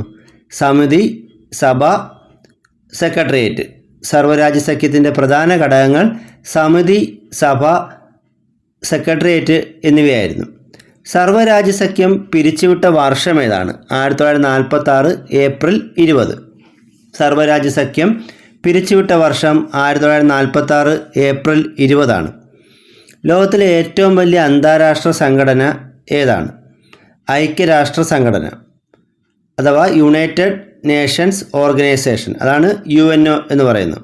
ഇപ്പോൾ ലോകത്തിലെ ഏറ്റവും വലിയ അന്താരാഷ്ട്ര സംഘടന ഐക്യരാഷ്ട്ര സംഘടനയാണ് UNO, യുണൈറ്റഡ് നേഷൻ ഓർഗനൈസേഷൻ. ഐക്യരാഷ്ട്ര സംഘടന രൂപീകൃതമായത് 1945 ഒക്ടോബർ 24-നാണ്. UNO രൂപീകൃതമായത് 1945 ഒക്ടോബർ 24-നാണ്. ഐക്യരാഷ്ട്ര സംഘടനയുടെ ആസ്ഥാനം ന്യൂയോർക്കിലെ മാൻഹട്ടനാണ്. UNOയുടെ ആസ്ഥാനം എവിടെയാണ്? ന്യൂയോർക്കിലെ മാൻഹട്ടൻ. ഐക്യരാഷ്ട്ര സംഘടനയുടെ യൂറോപ്യൻ ആസ്ഥാനം എവിടെയാണ്? ജനീവ. ഐക്യരാഷ്ട്ര സംഘടനയുടെ യൂറോപ്യൻ ആസ്ഥാനം ജനീവയാണ്.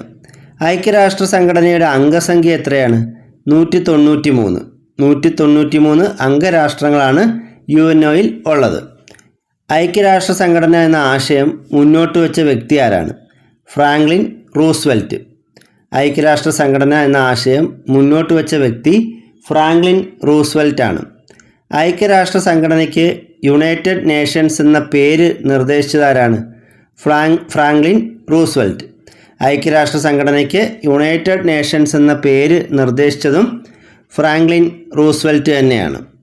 ഐക്യരാഷ്ട്ര സംഘടനയുടെ രൂപീകരണത്തിന് കാരണമായ അറ്റ്ലാന്റിക് ചാർട്ടർ ഒപ്പുവെച്ചത് എന്നാണ്? 1941 ഓഗസ്റ്റ് 14-ന് ഫ്രാങ്ക്ലിൻ റൂസ്വെൽറ്റും വിൻസ്റ്റൺ ചർച്ചിലും ചേർന്നാണ്. ഫ്രാങ്ക്ലിൻ റൂസ്വെൽറ്റ് ആയിരുന്നു അന്നത്തെ അമേരിക്കൻ പ്രസിഡൻറ്റ്.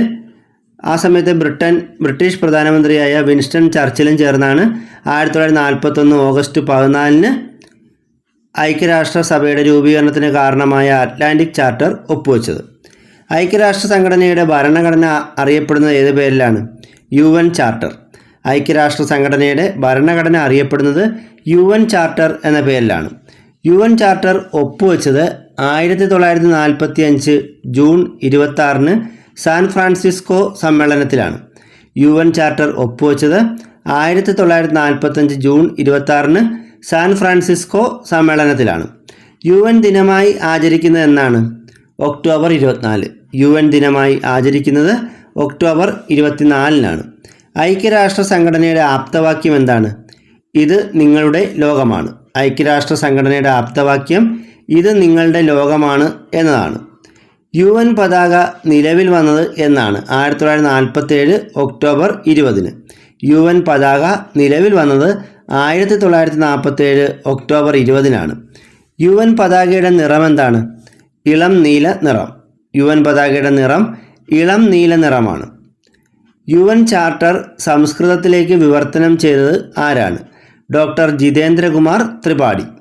UN ചാർട്ടർ സംസ്കൃതത്തിലേക്ക് വിവർത്തനം ചെയ്തത് ഡോക്ടർ ജിതേന്ദ്രകുമാർ ത്രിപാഠിയാണ്. ഇന്ത്യ UN ചാർട്ടറിൽ ഒപ്പുവെച്ചതെന്നാണ്? 1945 ജൂൺ 26-ന്. ഇന്ത്യ UN ചാർട്ടറിൽ ഒപ്പുവെച്ചത് 1945 ജൂൺ 26-നാണ്. ഇന്ത്യക്ക് വേണ്ടി UN ചാർട്ടറിൽ ഒപ്പുവെച്ചത് രാമസ്വാമി മുതലിയാറാണ്. ഇന്ത്യ UNൽ ഔദ്യോഗികമായി അംഗമായതെന്നാണ്? 1945 ഒക്ടോബർ 30-ന്. ഇന്ത്യ UNൽ ഔദ്യോഗികമായി അംഗമായത് 1945 ഒക്ടോബർ 30-നാണ്. UNൽ അംഗമല്ലാത്ത യൂറോപ്യൻ രാജ്യം ഏതാണ്? വത്തിക്കാൻ. UNൽ അംഗമല്ലാത്ത യൂറോപ്യൻ രാജ്യം വത്തിക്കാനാണ്. UNൽ അംഗമല്ലാത്ത ഏഷ്യൻ രാജ്യം തായ്വാനാണ്. UNൽ ഏറ്റവും ഒടുവിൽ അംഗമായ രാജ്യം ഏതാണ്? ദക്ഷിണ സുഡാൻ. UNൽ ഏറ്റവും ഒടുവിൽ അംഗമായ രാജ്യം ദക്ഷിണ സുഡാനാണ്. 193-ാമതായി അംഗമായതാണ് ദക്ഷിണ സുഡാൻ. UNൻ്റെ ഔദ്യോഗിക ഭാഷകളുടെ എണ്ണം എത്രയാണ്? 6. UN ഔദ്യോഗിക ഭാഷകളുടെ എണ്ണം 6 അവ ഏതൊക്കെയാണ്? French, Russian, English, Spanish, Chinese, Arabic. French, Russian, English, Spanish, Chinese, Arabic എന്നിവയാണ് UN 6 ഔദ്യോഗിക ഭാഷകൾ. യുഎൻ്റെ ഔദ്യോഗിക ഭാഷകളിൽ ഏറ്റവും ഒടുവിലായി അംഗീകരിക്കപ്പെട്ട ഭാഷ ഏതാണ്? അറബിക്കാണ്. 1973 അറബിക് യുഎൻ്റെ ഔദ്യോഗിക ഭാഷകളിൽ ഉൾപ്പെട്ടത്. UN ദൈനംദിന കാര്യങ്ങൾക്കായി ഉപയോഗിക്കുന്ന ഭാഷകൾ ഏതൊക്കെയാണ്? ഇംഗ്ലീഷും ഫ്രഞ്ചും.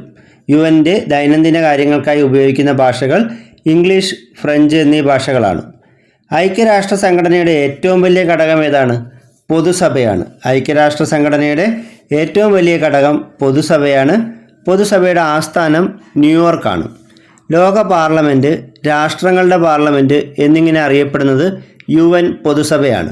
ലോക പാർലമെൻറ്റ്, രാഷ്ട്രങ്ങളുടെ പാർലമെൻറ്റ് എന്നിങ്ങനെ അറിയപ്പെടുന്നത് UN പൊതുസഭയാണ്. UN പൊതുസഭയുടെ പ്രഥമ സമ്മേളനം നടന്നത് 1946 ലണ്ടനിൽ വെച്ചാണ്. UN പൊതുസഭയുടെ പ്രഥമ സമ്മേളനം നടന്നത് 1946 ലണ്ടനിൽ വെച്ചാണ്. UN പൊതുസഭയുടെ പ്രസിഡൻ്റായ ആദ്യ വനിത ആരാണ്? ഇന്ത്യക്കാരിയായ വിജയലക്ഷ്മി പണ്ഡിറ്റ്. UN പൊതുസഭയുടെ പ്രസിഡൻ്റായ ആദ്യ വനിത ഇന്ത്യക്കാരിയായ വിജയലക്ഷ്മി പണ്ഡിറ്റാണ്.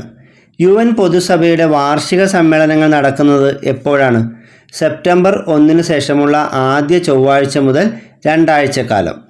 UN പൊതുസഭയുടെ വാർഷിക സമ്മേളനങ്ങൾ നടക്കുന്നത് എല്ലാ വർഷവും സെപ്റ്റംബർ 1 ശേഷമുള്ള ആദ്യ ചൊവ്വാഴ്ച മുതൽ 2 ആഴ്ചക്കാലമാണ്. UN പൊതുസഭ കുട്ടികൾക്ക് വേണ്ടി പ്രത്യേക സമ്മേളനം ചേർന്ന വർഷം ഏതാണ്? 2002. UN പൊതുസഭ കുട്ടികൾക്ക് വേണ്ടി പ്രത്യേക സമ്മേളനം ചേർന്ന വർഷം 2002. UN രക്ഷാസമിതിയിലുള്ള സ്ഥിര അംഗങ്ങൾ അറിയപ്പെടുന്ന പേരെന്താണ്? P5 രാഷ്ട്രങ്ങൾ. UN രക്ഷാസമിതിയിലുള്ള സ്ഥിര അംഗങ്ങൾ അറിയപ്പെടുന്ന പേര് P5 രാഷ്ട്രങ്ങൾ എന്നാണ്. നിലവിൽ UN രക്ഷാസമിതിയിലെ സ്ഥിര അംഗങ്ങൾ ആരൊക്കെയാണ്? 5 രാഷ്ട്രങ്ങളാണത്. America, Britain, France, China, Russia എന്നിവയാണ്. UN രക്ഷാസമിതിയിലെ സ്ഥിര അംഗങ്ങൾ America, Britain, France, China, Russia എന്നീ 5 രാജ്യങ്ങളാണ്. ഈ 5 രാജ്യങ്ങളാണ് P5 രാഷ്ട്രങ്ങൾ എന്നറിയപ്പെടുന്നത്. ഇവർക്ക് പ്രത്യേക വീറ്റോ അധികാരമൊക്കെ ഉണ്ട്. UN രക്ഷാസമിതിയിലെ ആകെ അംഗരാജ്യങ്ങളുടെ എണ്ണം 15. ഇതിൽ 5 സ്ഥിര അംഗങ്ങളും 10 താൽക്കാലിക അംഗങ്ങളുമാണ് ഉള്ളത്. നമ്മൾ ഈ 5 സ്ഥിര അംഗങ്ങൾ നമ്മൾ നേരത്തെ പറഞ്ഞ P5 രാഷ്ട്രങ്ങളാണ്. America, Britain, France, China, Russia എന്നിവയാണ് 5 സ്ഥിര അംഗങ്ങൾ. പിന്നെ 10 താൽക്കാലിക അംഗങ്ങൾ, അത് രാജ്യങ്ങൾ മാറി മാറി വരും. 2 വർഷം വീതമാണ് കാലാവധി. താൽക്കാലിക അംഗങ്ങൾ മാറി മാറി വരും. ഏറ്റവും കൂടുതൽ തവണ UN രക്ഷാസമിതിയിൽ താൽക്കാലിക അംഗമായ രാജ്യം ജപ്പാനാണ്. 11 തവണ ജപ്പാൻ UN രക്ഷാസമിതിയിൽ താൽക്കാലിക അംഗമായിട്ടുണ്ട്. ഇന്ത്യ 8 തവണയാണ് UN രക്ഷാസമിതിയിൽ താൽക്കാലിക അംഗമായിട്ടുള്ളത്. UN രക്ഷാസമിതിയിലെ താൽക്കാലിക അംഗരാജ്യങ്ങളുടെ കാലാവധി എത്രയാണ്? 2 വർഷം. UN രക്ഷാസമിതിയിലെ താൽക്കാലിക അംഗങ്ങളുടെ കാലാവധി 2 വർഷമാണ്. UN രക്ഷാസമിതി വികസിപ്പിച്ച് സ്ഥിരാംഗ പദവി നേടുവാൻ ശ്രമിക്കുന്ന രാജ്യങ്ങളുടെ കൂട്ടായ്മ ഏതാണ്? G4. UN രക്ഷാസമിതി വികസിപ്പിച്ച് സ്ഥിരാംഗ പദവി നേടുവാനുള്ള ശ്രമിക്കുന്ന രാജ്യങ്ങളുടെ കൂട്ടായ്മയാണ് G4. ഈ രാജ്യങ്ങൾ ഏതൊക്കെയാണ്? India, Japan, Brazil, Germany. G4 രാഷ്ട്രങ്ങളിൽ ഉൾപ്പെടുന്നത് ഇന്ത്യ, ജപ്പാൻ, ബ്രസീൽ, ജർമ്മനി എന്നീ 4 രാജ്യങ്ങളാണ്. അന്താരാഷ്ട്ര നീതിന്യായ കോടതി രൂപീകരിച്ച വർഷം ഏതാണ്? 1945. അന്താരാഷ്ട്ര നീതിന്യായ കോടതി രൂപീകരിച്ചത് 1945 ഇത് പ്രവർത്തനം ആരംഭിച്ചത് 1946 ഏപ്രിൽ മാസത്തിലാണ്. അന്താരാഷ്ട്ര നീതിന്യായ കോടതി പ്രവർത്തനം ആരംഭിച്ചത് 1946 ഏപ്രിലാണ്. അന്താരാഷ്ട്ര നീതിന്യായ കോടതിയുടെ ആസ്ഥാനം എവിടെയാണ്? ഹേഗ്. നെതർലൻഡിലെ ഹേഗിലാണ് അന്താരാഷ്ട്ര നീതിന്യായ കോടതി സ്ഥിതി ചെയ്യുന്നത്. അന്താരാഷ്ട്ര നീതിന്യായ കോടതിയിലെ ജഡ്ജിമാരുടെ എണ്ണം എത്രയാണ്? 15. അന്താരാഷ്ട്ര നീതിന്യായ കോടതിയിലെ ജഡ്ജിമാരുടെ എണ്ണം 15. അന്താരാഷ്ട്ര നീതിന്യായ കോടതിയിലെ ജഡ്ജിമാരുടെ കാലാവധി എത്രയാണ്? 9 വർഷം. അന്താരാഷ്ട്ര നീതിന്യായ കോടതിയിൽ ജഡ്ജിമാരുടെ കാലാവധി 9 വർഷമാണ്. അന്താരാഷ്ട്ര നീതിന്യായ കോടതിയിൽ ജഡ്ജിയായ ആദ്യ ഇന്ത്യക്കാരൻ ആരാണ്? BN റാവു. അന്താരാഷ്ട്ര നീതിന്യായ കോടതിയിൽ ജഡ്ജിയായ ആദ്യ ഇന്ത്യക്കാരൻ BN റാവു ആണ്. അന്താരാഷ്ട്ര നീതിന്യായ കോടതിയുടെ പ്രസിഡൻ്റായ ആദ്യ ഇന്ത്യക്കാരൻ ആരാണ്? ജസ്റ്റിസ് നാഗേന്ദ്ര സിംഗ്. അന്താരാഷ്ട്ര നീതിന്യായ കോടതിയുടെ പ്രസിഡൻ്റായ ആദ്യ ഇന്ത്യക്കാരൻ ജസ്റ്റിസ് നാഗേന്ദ്ര സിംഗ് ആണ്. നിലവിൽ അന്താരാഷ്ട്ര നീതിന്യായ കോടതിയിൽ അംഗമായ ഇന്ത്യക്കാരൻ ആരാണ്? ജസ്റ്റിസ് ദൽവീർ ഭണ്ഡാരി. നിലവിൽ അന്താരാഷ്ട്ര നീതിന്യായ കോടതിയിൽ അംഗമായ ഇന്ത്യക്കാരൻ ജസ്റ്റിസ് ദൽവീർ ഭണ്ഡാരിയാണ്. അന്താരാഷ്ട്ര ക്രിമിനൽ കോടതിയുടെ ആസ്ഥാനം എവിടെയാണ്? അതും ഹേഗ് തന്നെയാണ്. നെതർലൻഡിലെ ഹേഗിൽ തന്നെയാണ് അന്താരാഷ്ട്ര ക്രിമിനൽ കോടതിയും സ്ഥിതി ചെയ്യുന്നത്. അന്താരാഷ്ട്ര ക്രിമിനൽ കോടതി നിലവിൽ വന്നത് 2002 ജൂലൈ 1 അന്താരാഷ്ട്ര ക്രിമിനൽ കോടതി നിലവിൽ വന്നത് 2002 ജൂലൈ 1 UN ലൈബ്രറി സ്ഥിതി ചെയ്യുന്നത് എവിടെയാണ്? ന്യൂയോർക്കിലാണ്. UN ലൈബ്രറി സ്ഥിതി ചെയ്യുന്നത് ന്യൂയോർക്കിലാണ്. UN സർവകലാശാല സ്ഥിതി ചെയ്യുന്നത് എവിടെയാണ്? ടോക്കിയോ. UN സർവകലാശാല സ്ഥിതി ചെയ്യുന്നത് ടോക്കിയോയിലാണ്. UN സമാധാന സർവകലാശാല സ്ഥിതി ചെയ്യുന്നത് എവിടെയാണ്? കോസ്റ്റാറിക്ക. UN സമാധാന സർവകലാശാല സ്ഥിതി ചെയ്യുന്നത് കോസ്റ്റാറിക്കയിലാണ്. ഐക്യരാഷ്ട്ര സംഘടനയുടെ ദൈനംദിന ഭരണം നിർവഹിക്കുന്ന ഘടകം ഏതാണ്? സെക്രട്ടേറിയറ്റ്. ഐക്യരാഷ്ട്ര സംഘടനയുടെ ദൈനംദിന ഭരണം നിർവഹിക്കുന്ന ഘടകം സെക്രട്ടേറിയറ്റ് ആണ്. സെക്രട്ടേറിയറ്റിൻ്റെ തലവൻ സെക്രട്ടറി ജനറൽ ആയിരിക്കും. ഐക്യരാഷ്ട്ര സംഘടനയുടെ 9ാമത്തെ, അതായത് നിലവിലെ സെക്രട്ടറി ജനറൽ ആരാണ്? Antonio Guterres. ഐക്യരാഷ്ട്ര സംഘടനയുടെ 9ാമത്തെ അല്ലെങ്കിൽ നിലവിലെ സെക്രട്ടറി ജനറൽ അന്റോണിയോ ഗുട്ടറസ് ആണ്. UN സിവിൽ പോലീസ് ഉപദേഷ്ടാവായി നിയമിതയായ ഇന്ത്യക്കാരി ആരാണ്? Kiran Bedi. UN civil police ഉപദേഷ്ടാവായി നിയമിതയായ ഇന്ത്യക്കാരി കിരൺ ബേദിയാണ്. UN അണ്ടർ സെക്രട്ടറി ജനറലായ ആദ്യ ഇന്ത്യക്കാരൻ ആരാണ്? Shashi Tharoor. UN under secretary ജനറലായ ആദ്യ ഇന്ത്യക്കാരൻ ശശി തരൂറാണ്. UN സെക്രട്ടറി ജനറൽ സ്ഥാനത്തേക്ക് മത്സരിച്ച ആദ്യ ഇന്ത്യക്കാരൻ ആരാണ്? ശശി തരൂർ തന്നെയാണ്. UN സെക്രട്ടറി ജനറൽ സ്ഥാനത്തേക്ക് മത്സരിച്ച ആദ്യ ഇന്ത്യക്കാരൻ ശശി തരൂറാണ്.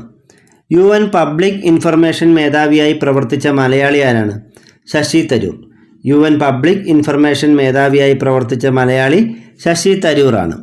UN സുസ്ഥിര ഗതാഗത വികസന ഉന്നത സമിതിയിലേക്ക് ഉപദേശകനായി തിരഞ്ഞെടുക്കപ്പെട്ട ഇന്ത്യക്കാരൻ ആരാണ്? E ശ്രീധരൻ. UN സുസ്ഥിര ഗതാഗത വികസന ഉന്നത സമിതിയിലേക്ക് ഉപദേശകനായി തിരഞ്ഞെടുക്കപ്പെട്ട ഇന്ത്യക്കാരൻ E ശ്രീധരനാണ്. UN ആസ്ഥാനത്ത് ആദ്യമായി ആഘോഷിക്കപ്പെട്ട ഭാരതീയ ഉത്സവം ഏതായിരുന്നു? ദീപാവലി. UN ആസ്ഥാനത്ത് ആദ്യമായി ആഘോഷിച്ച ഭാരതീയ ഉത്സവം ദീപാവലിയാണ്. UN പൊതുസഭയിൽ ആദ്യമായി മലയാളത്തിൽ പ്രസംഗിച്ചത് ആരാണ്? മാതാ അമൃതാനന്ദമയി. UN പൊതുസഭയിൽ ആദ്യമായി മലയാളത്തിൽ പ്രസംഗിച്ചത് മാതാ അമൃതാനന്ദമയിയാണ്. UN പൊതുസഭയിൽ 8 മണിക്കൂർ തുടർച്ചയായി പ്രസംഗിച്ച് റെക്കോർഡിട്ട മലയാളി ആരാണ്? VK കൃഷ്ണമേനോൻ. UN പൊതുസഭയിൽ 8 മണിക്കൂർ തുടർച്ചയായി പ്രസംഗിച്ച് റെക്കോർഡിട്ട മലയാളി VK കൃഷ്ണമേനോനാണ്. പൊതുസേവനത്തിനായുള്ള യുണൈറ്റഡ് നേഷൻസ് ഗ്ലോബൽ അവാർഡ് നേടിയ കേരള മുഖ്യമന്ത്രി ആരാണ്? ഉമ്മൻചാണ്ടി. പൊതുസേവനത്തിനായുള്ള യുണൈറ്റഡ് നേഷൻസ് ഗ്ലോബൽ അവാർഡ് നേടിയ കേരള മുഖ്യമന്ത്രി ഉമ്മൻചാണ്ടിയാണ്. അന്താരാഷ്ട്ര തൊഴിൽ സംഘടന അഥവാ ILO സ്ഥാപിതമായ വർഷം 1919. ആസ്ഥാനം ജനീവ. അന്താരാഷ്ട്ര തൊഴിൽ സംഘടന സ്ഥാപിതമായ വർഷം 1919. ആസ്ഥാനം ജനീവയാണ്. അന്താരാഷ്ട്ര തൊഴിൽ സംഘടന UNൻ്റെ പ്രത്യേക ഏജൻസിയായ വർഷം ഏതാണ്? 1946. അന്താരാഷ്ട്ര തൊഴിൽ സംഘടന UNൻ്റെ പ്രത്യേക ഏജൻസിയായ വർഷം 1946. ഭക്ഷ്യ കാർഷിക സംഘടന സ്ഥാപിതമായത് എന്നാണ്? 1945 ഒക്ടോബർ 16. ആസ്ഥാനം റോമാണ്. ഭക്ഷ്യ കാർഷിക സംഘടന സ്ഥാപിതമായത് 1945 ഒക്ടോബർ 16. ആസ്ഥാനം റോമാണ്. ലോക ഭക്ഷ്യദിനമായി ആചരിക്കുന്നത് എന്നാണ്? ഒക്ടോബർ 16. ലോക ഭക്ഷ്യദിനം ഒക്ടോബർ 16. അന്താരാഷ്ട്ര നാണയനിധി അഥവാ IMF നിലവിൽ വന്നത് 1945 ഡിസംബർ 27. അന്താരാഷ്ട്ര നാണയനിധി നിലവിൽ വന്നത് 1945 ഡിസംബർ 27 ഇത് പ്രവർത്തനം ആരംഭിച്ചത് 1947 മാർച്ച് 1. അന്താരാഷ്ട്ര നാണയനിധി അല്ലെങ്കിൽ IMF നിലവിൽ വന്നത് 1945 ഡിസംബർ 27-നാണ്. എന്നാൽ ഇത് പ്രവർത്തനം ആരംഭിച്ചത് 1947 മാർച്ച് 1-നാണ്. അന്താരാഷ്ട്ര നാണയനിധിയുടെ ആസ്ഥാനം എവിടെയാണ്? Washington DC. അന്താരാഷ്ട്ര നാണയനിധിയുടെ ആസ്ഥാനം വാഷിങ്ടൺ DC ആണ്. ലോകബാങ്കും അന്താരാഷ്ട്ര നാണയനിധിയും രൂപീകരിക്കാൻ കാരണമായ സമ്മേളനം ഏതാണ്? 1944 ബ്രട്ടൺ വുഡ്സ് സമ്മേളനം. ലോകബാങ്കും അന്താരാഷ്ട്ര നാണയനിധിയും രൂപീകരിക്കാൻ കാരണമായ അന്താരാഷ്ട്ര സമ്മേളനം 1944 ബ്രട്ടൺ വുഡ്സ് സമ്മേളനമാണ്. ബ്രട്ടൺ വുഡ്സ് ഇരട്ടകൾ എന്നറിയപ്പെടുന്ന അന്താരാഷ്ട്ര സംഘടനകൾ ഏതൊക്കെയാണ്? ലോകബാങ്കും അന്താരാഷ്ട്ര നാണയനിധിയും. ബ്രട്ടൺ വുഡ്സ് ഇരട്ടകൾ എന്നറിയപ്പെടുന്ന അന്താരാഷ്ട്ര സംഘടനകൾ ലോകബാങ്കും അന്താരാഷ്ട്ര നാണയനിധിയുമാണ്. അന്താരാഷ്ട്ര നാണയനിധി അല്ലെങ്കിൽ IMFൻ്റെ മുഖ്യ സാമ്പത്തിക വിദഗ്ധയായി നിയമിതയായ ആദ്യ വനിത ആരാണ്? ഇന്ത്യക്കാരിയായ ഗീതാ ഗോപിനാഥ്. അന്താരാഷ്ട്ര നാണയനിധി അല്ലെങ്കിൽ IMFൻ്റെ മുഖ്യ സാമ്പത്തിക വിദഗ്ധയായ നിയമിക്കപ്പെട്ട ആദ്യ വനിത ഇന്ത്യക്കാരിയായ ഗീതാ ഗോപിനാഥാണ്. IMFൻ്റെ മുഖ്യ സാമ്പത്തിക വിദഗ്ധനായ ആദ്യ ഇന്ത്യക്കാരനാരാണ്? രഘുറാം രാജൻ. IMFൻ്റെ മുഖ്യ സാമ്പത്തിക വിദഗ്ധനായ ആദ്യ ഇന്ത്യക്കാരൻ രഘുറാം രാജനാണ്. 2022 IMFൻ്റെ പ്രഥമ ഡെപ്യൂട്ടി മാനേജിംഗ് ഡയറക്ടറായ ആദ്യ ഇന്ത്യൻ വംശജ ആരാണ്? ഗീതാ ഗോപിനാഥ്. 2022 IMFൻ്റെ പ്രഥമ ഡെപ്യൂട്ടി മാനേജിംഗ് ഡയറക്ടറായ ആദ്യ ഇന്ത്യൻ വംശജ ഗീതാ ഗോപിനാഥാണ്. 2022 ലോകബാങ്കിൻ്റെ മുഖ്യ സാമ്പത്തിക വിദഗ്ധനായി തിരഞ്ഞെടുക്കപ്പെട്ട ഇന്ത്യക്കാരൻ ആരാണ്? ഇന്ദർമീത് ഗിൽ. 2022 ലോകബാങ്കിൻ്റെ മുഖ്യ സാമ്പത്തിക വിദഗ്ധനായി തിരഞ്ഞെടുക്കപ്പെട്ട ഇന്ത്യക്കാരൻ ഇന്ദർമീർ ഗില്ലാണ്. IMFൻ്റെ ഏഷ്യ പസഫിക് വകുപ്പിൻ്റെ ഡയറക്ടറായി 2022 തിരഞ്ഞെടുത്തത് ആരെയാണ്? കൃഷ്ണ ശ്രീനിവാസൻ. IMFൻ്റെ ഏഷ്യ പസഫിക് വകുപ്പിൻ്റെ ഡയറക്ടറായി 2022 തിരഞ്ഞെടുത്തത് കൃഷ്ണ ശ്രീനിവാസനെയാണ്. ലോകബാങ്ക് നിലവിൽ വന്നത് എന്നാണ്? 1944 ഡിസംബർ 27-ന്. പ്രവർത്തനം ആരംഭിച്ചത് 1946 ജൂൺ 25-നുമാണ്. ലോകബാങ്ക് നിലവിൽ വന്നത് 1944 ഡിസംബർ 27-നും ലോകബാങ്ക് പ്രവർത്തനം ആരംഭിച്ചത് 1946 ജൂൺ 25-നുമാണ്. ലോകബാങ്കിൻ്റെ ആസ്ഥാനം എവിടെയാണ്? Washington DC. ലോകബാങ്കിൻ്റെ ആസ്ഥാനം വാഷിങ്ടൺ DC ആണ്. തേർഡ് വിൻഡോ എന്നത് എന്തുമായി ബന്ധപ്പെട്ടിരിക്കുന്നു? ലോകബാങ്ക്. തേർഡ് വിൻഡോ എന്നത് ലോകബാങ്കുമായി ബന്ധപ്പെട്ടിരിക്കുന്നു. ലോകബാങ്കിൻ്റെ ആപ്തവാക്യം എന്താണ്? ദാരിദ്ര്യരഹിതമായ ഒരു ലോകത്തിനു വേണ്ടി. ലോകബാങ്കിൻ്റെ ആപ്തവാക്യം ദാരിദ്ര്യരഹിതമായ ഒരു ലോകത്തിനു വേണ്ടി എന്നതാണ്. ലോകബാങ്ക് പുറത്തുവിട്ട 2020 ഹ്യൂമൻ ക്യാപിറ്റൽ ഇൻഡെക്സിൽ ഇന്ത്യയുടെ സ്ഥാനം എത്രാമതാണ്? 116. ലോകബാങ്ക് പുറത്തുവിട്ട 2020 ഹ്യൂമൻ ക്യാപിറ്റൽ ഇൻഡെക്സിൽ ഇന്ത്യയുടെ സ്ഥാനം 116-ാമതാണ്. ലോകബാങ്കിൻ്റെ റിപ്പോർട്ട് അനുസരിച്ച് ലോകത്തിലെ ഏറ്റവും വലിയ 7ാമത്തെ സാമ്പത്തിക ശക്തിയുള്ള രാജ്യം ഏതാണ്? ഇന്ത്യ. ലോകബാങ്കിൻ്റെ റിപ്പോർട്ട് അനുസരിച്ച് ലോകത്തിലെ ഏറ്റവും വലിയ 7ാമത്തെ സാമ്പത്തിക ശക്തിയുള്ള രാജ്യം ഇന്ത്യയാണ്. 1-ാം സ്ഥാനം അമേരിക്കയ്ക്കുമാണ്. യുനെസ്കോ സ്ഥാപിതമായത് എന്നാണ്? 1945 നവംബർ 16-ന്. യുനെസ്കോ സ്ഥാപിതമായത് 1945 നവംബർ 16-നാണ്. ആസ്ഥാനം പാരീസാണ്. യുനെസ്കോയുടെ ആസ്ഥാനം എവിടെയാണ്? പാരീസാണ്. UN-ൻ്റെ വിദ്യാഭ്യാസ ശാസ്ത്ര സാംസ്കാരിക സംഘടന ഏതാണ്? യുനെസ്കോ. യുനെസ്കോയുടെ പൂർണ്ണരൂപം United Nations educational scientific and cultural organisation എന്നാണ്.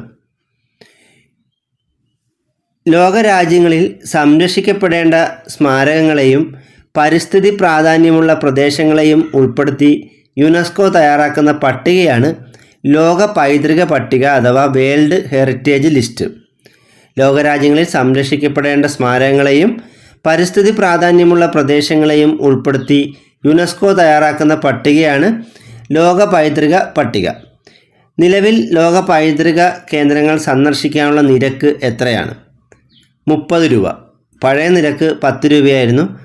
എന്നാൽ ഇപ്പോൾ ലോക പൈതൃക കേന്ദ്രങ്ങൾ സന്ദർശിക്കാനുള്ള നിരക്ക് 30 രൂപയാക്കിയിട്ടുണ്ട്. അതുപോലെ മറ്റ് സംരക്ഷിത സ്മാരകങ്ങൾ സന്ദർശിക്കാനുള്ള പഴയ നിരക്ക് 5 രൂപയായിരുന്നു. ഇപ്പോൾ നിരക്ക് വർദ്ധിപ്പിച്ച് 15 രൂപയും ആക്കിയിട്ടുണ്ട്. യുനെസ്കോ ന്യൂഡൽഹിയെ ലോക പുസ്തക തലസ്ഥാനമായി തിരഞ്ഞെടുത്ത വർഷം ഏതാണ്? 2003. ന്യൂഡൽഹിയെ ലോക പുസ്തക തലസ്ഥാനമായി തിരഞ്ഞെടുത്തത് 2003-ലാണ്. 2010, 2011 യുനെസ്കോയുടെ പൈതൃക പട്ടികയിൽ സ്ഥാനം നേടിയ കേരളത്തിൽ നിന്നുള്ള കലാരൂപം ഏതാണ്? മുടിയേറ്റ്. 2010, 2011 യുനെസ്കോയുടെ പൈതൃക പട്ടികയിൽ സ്ഥാനം നേടിയ കേരളത്തിൽ നിന്നുള്ള കലാരൂപം മുടിയേറ്റാണ്. 2015 യുനെസ്കോയുടെ എക്സലൻസ് അവാർഡ് ലഭിച്ച കേരളത്തിലെ ക്ഷേത്രം ഏതാണ്? വടക്കുംനാഥ ക്ഷേത്രം. തൃശ്ശൂർ ജില്ലയിലെ വടക്കുംനാഥ ക്ഷേത്രമാണ് 2015 യുനെസ്കോയുടെ എക്സലൻസ് അവാർഡ് ലഭിച്ച കേരളത്തിലെ ക്ഷേത്രം. 2016 ഇൻടാഞ്ചിബിൾ കൾച്ചറൽ ലിസ്റ്റിൽ ഇന്ത്യയിൽ നിന്നും ഇടം നേടിയത് യോഗ എന്ന ഇനമാണ്. 2016 ഇൻടാഞ്ചിബിൾ കൾച്ചറൽ ലിസ്റ്റിൽ ഇന്ത്യയിൽ നിന്നും ഇടം നേടിയത് യോഗയാണ്. യുനെസ്കോ പൈതൃക പട്ടികയിൽ ഇടം നേടിയ ഇന്ത്യയിലെ ആദ്യത്തെ മിക്സഡ് ഹെറിറ്റേജ് സൈറ്റ് ഏതാണ്? കാഞ്ചൻജംഗ ദേശീയോദ്യാനം. യുനെസ്കോ പൈതൃക പട്ടികയിൽ ഇടം നേടിയ ഇന്ത്യയിലെ ആദ്യത്തെ മിക്സഡ് ഹെറിറ്റേജ് സൈറ്റ് കാഞ്ചൻജംഗ ദേശീയോദ്യാനമാണ്. ശാസ്ത്രരംഗത്തെ പ്രതിഭകൾക്ക് യുനെസ്കോ നൽകുന്ന പുരസ്കാരം ഏതാണ്? കലിംഗ പുരസ്കാരം. ശാസ്ത്രരംഗത്തെ പ്രതിഭകൾക്ക് യുനെസ്കോ നൽകുന്ന പുരസ്കാരമാണ് കലിംഗ പുരസ്കാരം. യുനെസ്കോയുടെ ലോക പൈതൃക പട്ടികയിൽ ഇടം നേടിയ കേരളത്തിൽ നിന്നുള്ള ആദ്യ കലാരൂപം ഏതാണ്? കൂടിയാട്ടം. യുനെസ്കോയുടെ ലോക പൈതൃക പട്ടികയിൽ ഇടം നേടിയ കേരളത്തിൽ നിന്നുള്ള ആദ്യ കലാരൂപം കൂടിയാട്ടമാണ്. ഐക്യരാഷ്ട്ര വ്യവസായ വികസന സംഘടന രൂപീകൃതമായത് എന്നാണ്? 1966 നവംബർ 17. ആസ്ഥാനം വിയന്ന. ഐക്യരാഷ്ട്ര വ്യവസായ വികസന സംഘടന രൂപീകൃതമായത് 1966 നവംബർ 17-നാണ്. ആസ്ഥാനം വിയന്ന. ലോകാരോഗ്യ സംഘടന നിലവിൽ വന്നത് 1948 ഏപ്രിൽ 7-നാണ്. ലോകാരോഗ്യ സംഘടനയുടെ ആസ്ഥാനം എവിടെയാണ്? ജനീവ. ജനീവ ആസ്ഥാനമായി ലോകാരോഗ്യ സംഘടന നിലവിൽ വന്നത് 1948 ഏപ്രിൽ 7-നാണ്. ലോകാരോഗ്യ ദിനം എന്നാണ്? ഏപ്രിൽ 7. ലോകാരോഗ്യ ദിനമായി ആചരിക്കുന്നത് ഏപ്രിൽ 7-നാണ്. വേൾഡ് ഹെൽത്ത് അസംബ്ലിയുടെ പ്രസിഡൻ്റായ ഏക ഇന്ത്യൻ വനിത ആരാണ്? രാജ്കുമാരി അമൃത് കൗർ. വേൾഡ് ഹെൽത്ത് അസംബ്ലിയുടെ പ്രസിഡൻ്റായ ഏക ഇന്ത്യൻ വനിത രാജ്കുമാരി അമൃത് കൗർ ആണ്. 2019 WHO ചീഫ് സയൻറ്റിസ്റ്റായി നിയമിതയായ ഇന്ത്യൻ വനിത ആരാണ്? ഡോക്ടർ സൗമ്യ സ്വാമിനാഥൻ. 2019 ലോകാരോഗ്യ സംഘടനയുടെ ചീഫ് സയൻറ്റിസ്റ്റായി നിയമിതയായ ഇന്ത്യൻ വനിത ഡോക്ടർ സൗമ്യ സ്വാമിനാഥനാണ്. 2024-2027 കാലയളവിലേക്ക് WHO എക്സ്റ്റേണൽ ഓഡിറ്ററായി തിരഞ്ഞെടുക്കപ്പെട്ട ഇന്ത്യക്കാരൻ ഗിരീഷ് ചന്ദ്ര മുർമു ആണ്. 2024-2027 കാലയളവിലേക്ക് WHO എക്സ്റ്റേണൽ ഓഡിറ്ററായി തിരഞ്ഞെടുക്കപ്പെട്ട ഇന്ത്യക്കാരൻ ഗിരീഷ് ചന്ദ്ര മുർമു ആണ്. ലോക ബൗദ്ധിക സ്വത്തവകാശ സംഘടന സ്ഥാപിതമായ വർഷം 1967-ആണ്. ആസ്ഥാനം ജനീവ. ലോക ബൗദ്ധിക സ്വത്തവകാശ സംഘടന സ്ഥാപിതമായ വർഷം 1967-ആണ്. ആസ്ഥാനം ജനീവ. ലോക ബൗദ്ധിക സ്വത്തവകാശ ദിനമെന്നാണ്?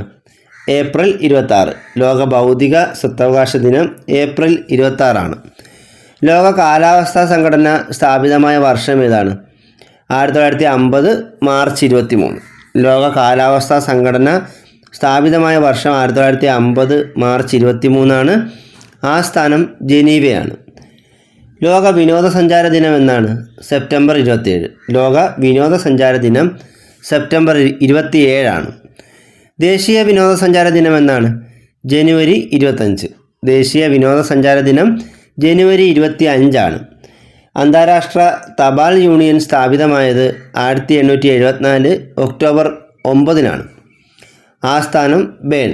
അന്താരാഷ്ട്ര തപാൽ യൂണിയൻ സ്ഥാപിതമായത് 1874 ഒക്ടോബർ 9-നാണ്. ആസ്ഥാനം ബേൺ ആണ്. ലോക തപാൽ ദിനം എന്നാണ്?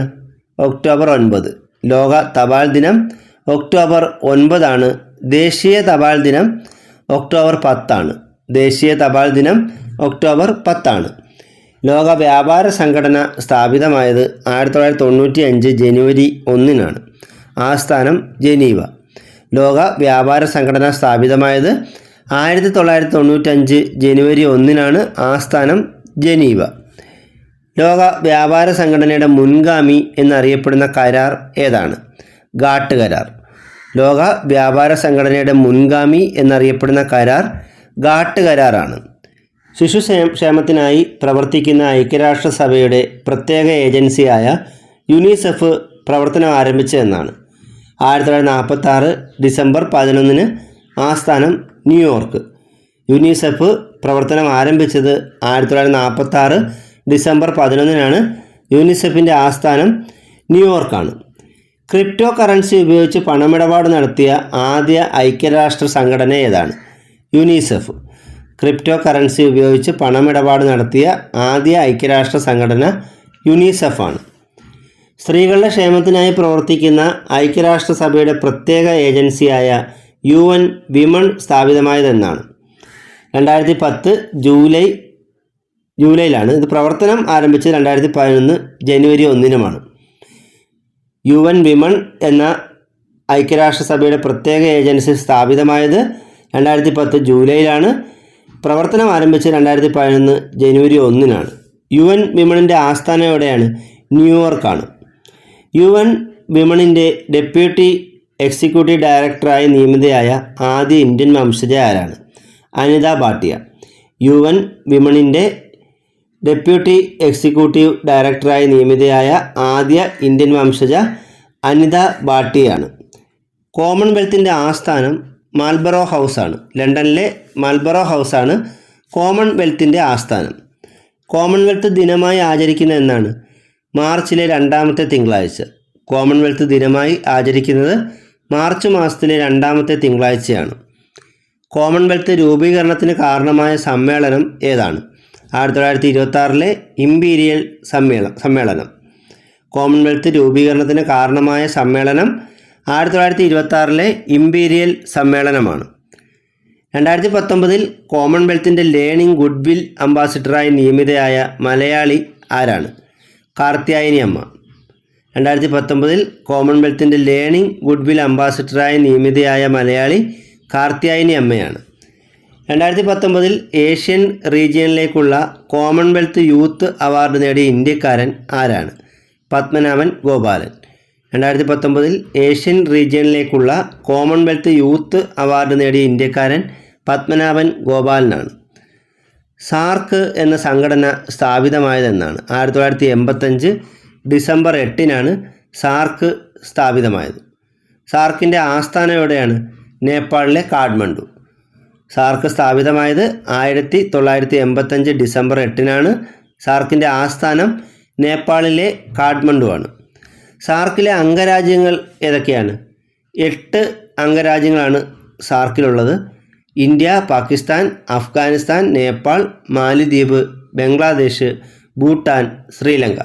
ഇങ്ങനെ 8 രാജ്യങ്ങളാണ് സാർക്കിൽ അംഗരാജ്യങ്ങളായിട്ടുള്ളത്. ഒന്നുകൂടെ വായിക്കാം. ഇന്ത്യ, പാകിസ്ഥാൻ, അഫ്ഗാനിസ്ഥാൻ, നേപ്പാൾ, മാലിദ്വീപ്, ബംഗ്ലാദേശ്, ഭൂട്ടാൻ, ശ്രീലങ്ക എന്നീ രാജ്യങ്ങളാണ് സാർക്കിൽ അംഗത്വമുള്ള രാജ്യങ്ങൾ. സാർക്കിൽ അംഗത്വമുള്ള ഏറ്റവും വലിയ രാജ്യം ഏതാണ്? ഇന്ത്യ.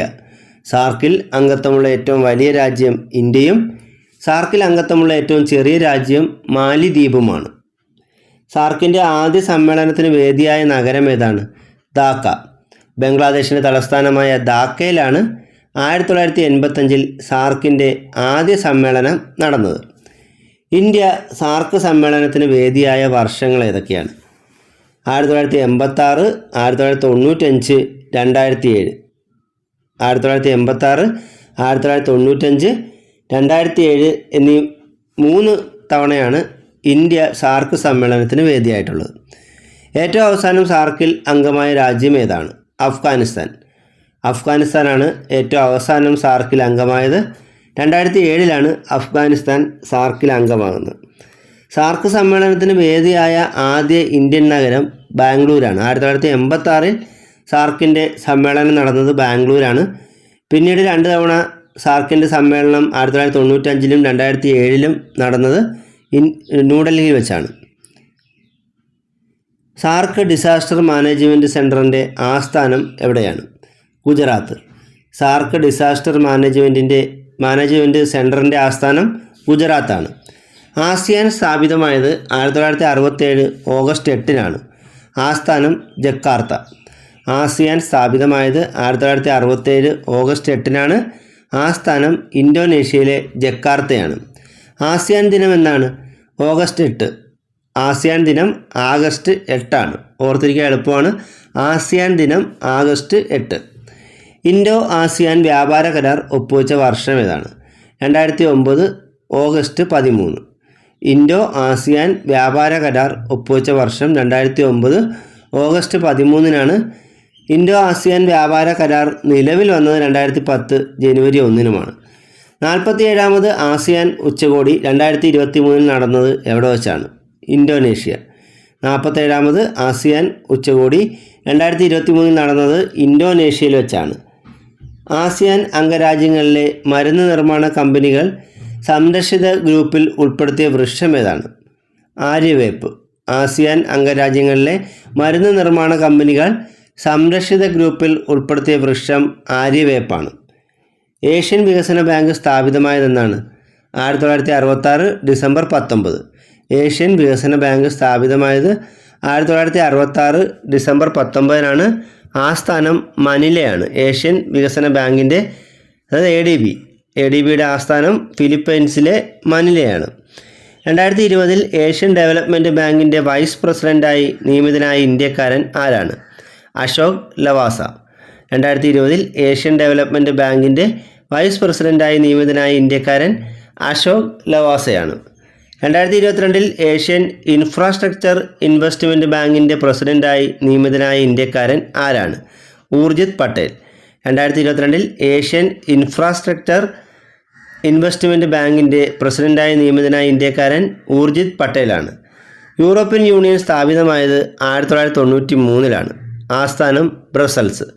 യൂറോപ്യൻ യൂണിയൻ സ്ഥാപിതമായത് 1993-ലാണ്. യൂറോപ്യൻ യൂണിയൻ്റെ ആസ്ഥാനം ബ്രസൽസ് ആണ്. യൂറോപ്യൻ യൂണിയൻ്റെ പൊതുവായ കറൻസി അറിയപ്പെടുന്ന പേരെന്താണ്? യൂറോ. യൂറോപ്യൻ യൂണിയൻ്റെ പൊതു കറൻസിയാണ് യൂറോ. യൂറോ നിലവിൽ വന്നത് എന്നാണ്? 1999 ജനുവരി 1-ന്. യൂറോ നിലവിൽ വന്നത് 1999 ജനുവരി 1-നാണ്. യൂറോ വിനിമയം ആരംഭിച്ചത് 2002 ജനുവരി 1-നാണ്. യൂറോ നിലവിൽ വന്നത് 1999 ജനുവരി 1-നാണെങ്കിലും യൂറോ വിനിമയം ആരംഭിച്ചത് 2002 ജനുവരി 1-നാണ്. യൂറോപ്യൻ യൂണിയൻ്റെ രൂപീകരണത്തിന് കാരണമായ ഉടമ്പടി ഏതാണ്? മാസ്ട്രിച്ച് ഉടമ്പടി. യൂറോപ്യൻ യൂണിയൻ്റെ രൂപീകരണത്തിന് കാരണമായ ഉടമ്പടി മാസ്ട്രിച്ച് ഉടമ്പടിയാണ്. യൂറോപ്യൻ യൂണിയനിൽ ബ്രിട്ടൻ്റെ സാന്നിധ്യം തുടരണമോ എന്ന് തീരുമാനിക്കുന്നതിനായി നടത്തിയ ജനഹിത പരിശോധനയാണ് ബ്രെക്സിറ്റ്. യൂറോപ്യൻ യൂണിയനിൽ ബ്രിട്ടൻ്റെ സാന്നിധ്യം തുടരണമോ എന്ന് തീരുമാനിക്കുന്നതിനായി നടത്തിയ ജനഹിത പരിശോധനയാണ് ബ്രെക്സിറ്റ്. ബ്രിട്ടൻ ഔദ്യോഗികമായി യൂറോപ്യൻ യൂണിയനിൽ നിന്നും പുറത്തുപോയത് എന്നാണ്? 2020 ജനുവരി 31-ന്. ബ്രിട്ടൻ ഔദ്യോഗികമായി യൂറോപ്യൻ യൂണിയനിൽ നിന്നും പുറത്തുപോയത് 2020 ജനുവരി 31-നാണ്. ബ്രിട്ടൻ ഔദ്യോഗികമായി യൂറോപ്യൻ യൂണിയനിൽ നിന്നും പുറത്തുപോയ സമയത്ത് ബ്രിട്ടീഷ് പ്രധാനമന്ത്രി ആരായിരുന്നു? Boris Johnson. ബ്രിട്ടൻ ഔദ്യോഗികമായി യൂറോപ്യൻ യൂണിയനിൽ നിന്നും പുറത്തുപോയ സമയത്ത് ബ്രിട്ടീഷ് പ്രധാനമന്ത്രി ബോറിസ് ജോൺസണാണ്. റെഡ് ക്രോസ് സ്ഥാപിതമായതെന്നാണ്? 1863. ആസ്ഥാനം ജനീവ. റെഡ് ക്രോസ് സ്ഥാപിതമായത് 1863-ലാണ്. റെഡ് ക്രോസിൻ്റെ ആസ്ഥാനം ജനീവയാണ്. റെഡ് ക്രോസിൻ്റെ സ്ഥാപകൻ ആരാണ്? Jean Henri Dunant. റെഡ് ക്രോസിൻ്റെ സ്ഥാപകൻ ജീൻ ഹെൻറി ഡ്യുനൻ്റാണ്. അന്താരാഷ്ട്ര റെഡ് ക്രോസ് ദിനം എന്നാണ്? മെയ് 8. അന്താരാഷ്ട്ര റെഡ് ക്രോസ് ദിനം മെയ് 8-ആണ്. ഇന്ത്യൻ തപാൽ സ്റ്റാമ്പിൽ പ്രത്യക്ഷപ്പെട്ട ആദ്യ വിദേശി ആരാണ്? ഹെൻറി ഡ്യുനൻ്റ്. ഇന്ത്യൻ തപാൽ സ്റ്റാമ്പിൽ പ്രത്യക്ഷപ്പെട്ട ആദ്യ വിദേശി ഹെൻറി ഡ്യുനൻ്റാണ്. ഇസ്ലാമിക രാഷ്ട്രങ്ങളിൽ റെഡ് ക്രോസ് അറിയപ്പെടുന്നത് റെഡ് ക്രസൻറ്റ് എന്ന പേരിലാണ്. ഇസ്ലാമിക രാഷ്ട്രങ്ങളിൽ റെഡ് ക്രോസ് അറിയപ്പെടുന്നത് റെഡ് ക്രസൻറ്റ് എന്ന പേരിലാണ്. 2005 റെഡ് ക്രോസ് അംഗീകരിച്ച പുതിയ ചിഹ്നം ഏതാണ്? Red crystal. 2005 റെഡ് ക്രോസ് അംഗീകരിച്ച പുതിയ ചിഹ്നം റെഡ് ക്രിസ്റ്റലാണ്. ഇന്ത്യൻ റെഡ് ക്രോസ് സൊസൈറ്റി നിലവിൽ വന്നതെന്നാണ്? 1920. ആസ്ഥാനം New Delhi. Indian Red Cross society നിലവിൽ വന്നത് 1920 ഇന്ത്യൻ റെഡ് ക്രോസ് സൊസൈറ്റിയുടെ ആസ്ഥാനം ന്യൂഡൽഹിയാണ്. ആംനസ്റ്റി ഇൻ്റർനാഷണൽ സ്ഥാപിതമായത് 1961 ആസ്ഥാനം ലണ്ടൻ. ലണ്ടൻ ആസ്ഥാനമാക്കി ആംനസ്റ്റി ഇൻ്റർനാഷണൽ സ്ഥാപിതമായത് 1961 ആംനസ്റ്റി ഇൻ്റർനാഷണലിൻ്റെ സ്ഥാപകൻ ആരാണ്? Peter Benenson. ആംനസ്റ്റി ഇൻ്റർനാഷണലിൻ്റെ സ്ഥാപകൻ പീറ്റർ ബെനൻസൺ ആണ്. ആഫ്രിക്കൻ യൂണിയൻ സ്ഥാപിതമായത് 2002 ആസ്ഥാനം ആഡിസ് അബാബ. ആഫ്രിക്കൻ യൂണിയൻ സ്ഥാപിതമായത് 2002 ആഫ്രിക്കൻ യൂണിയൻ്റെ ആസ്ഥാനം ആഡിസ് അബാബയാണ്. ഇൻ്റർപോൾ സ്ഥാപിതമായതെന്നാണ്? 1923 സെപ്റ്റംബർ 7.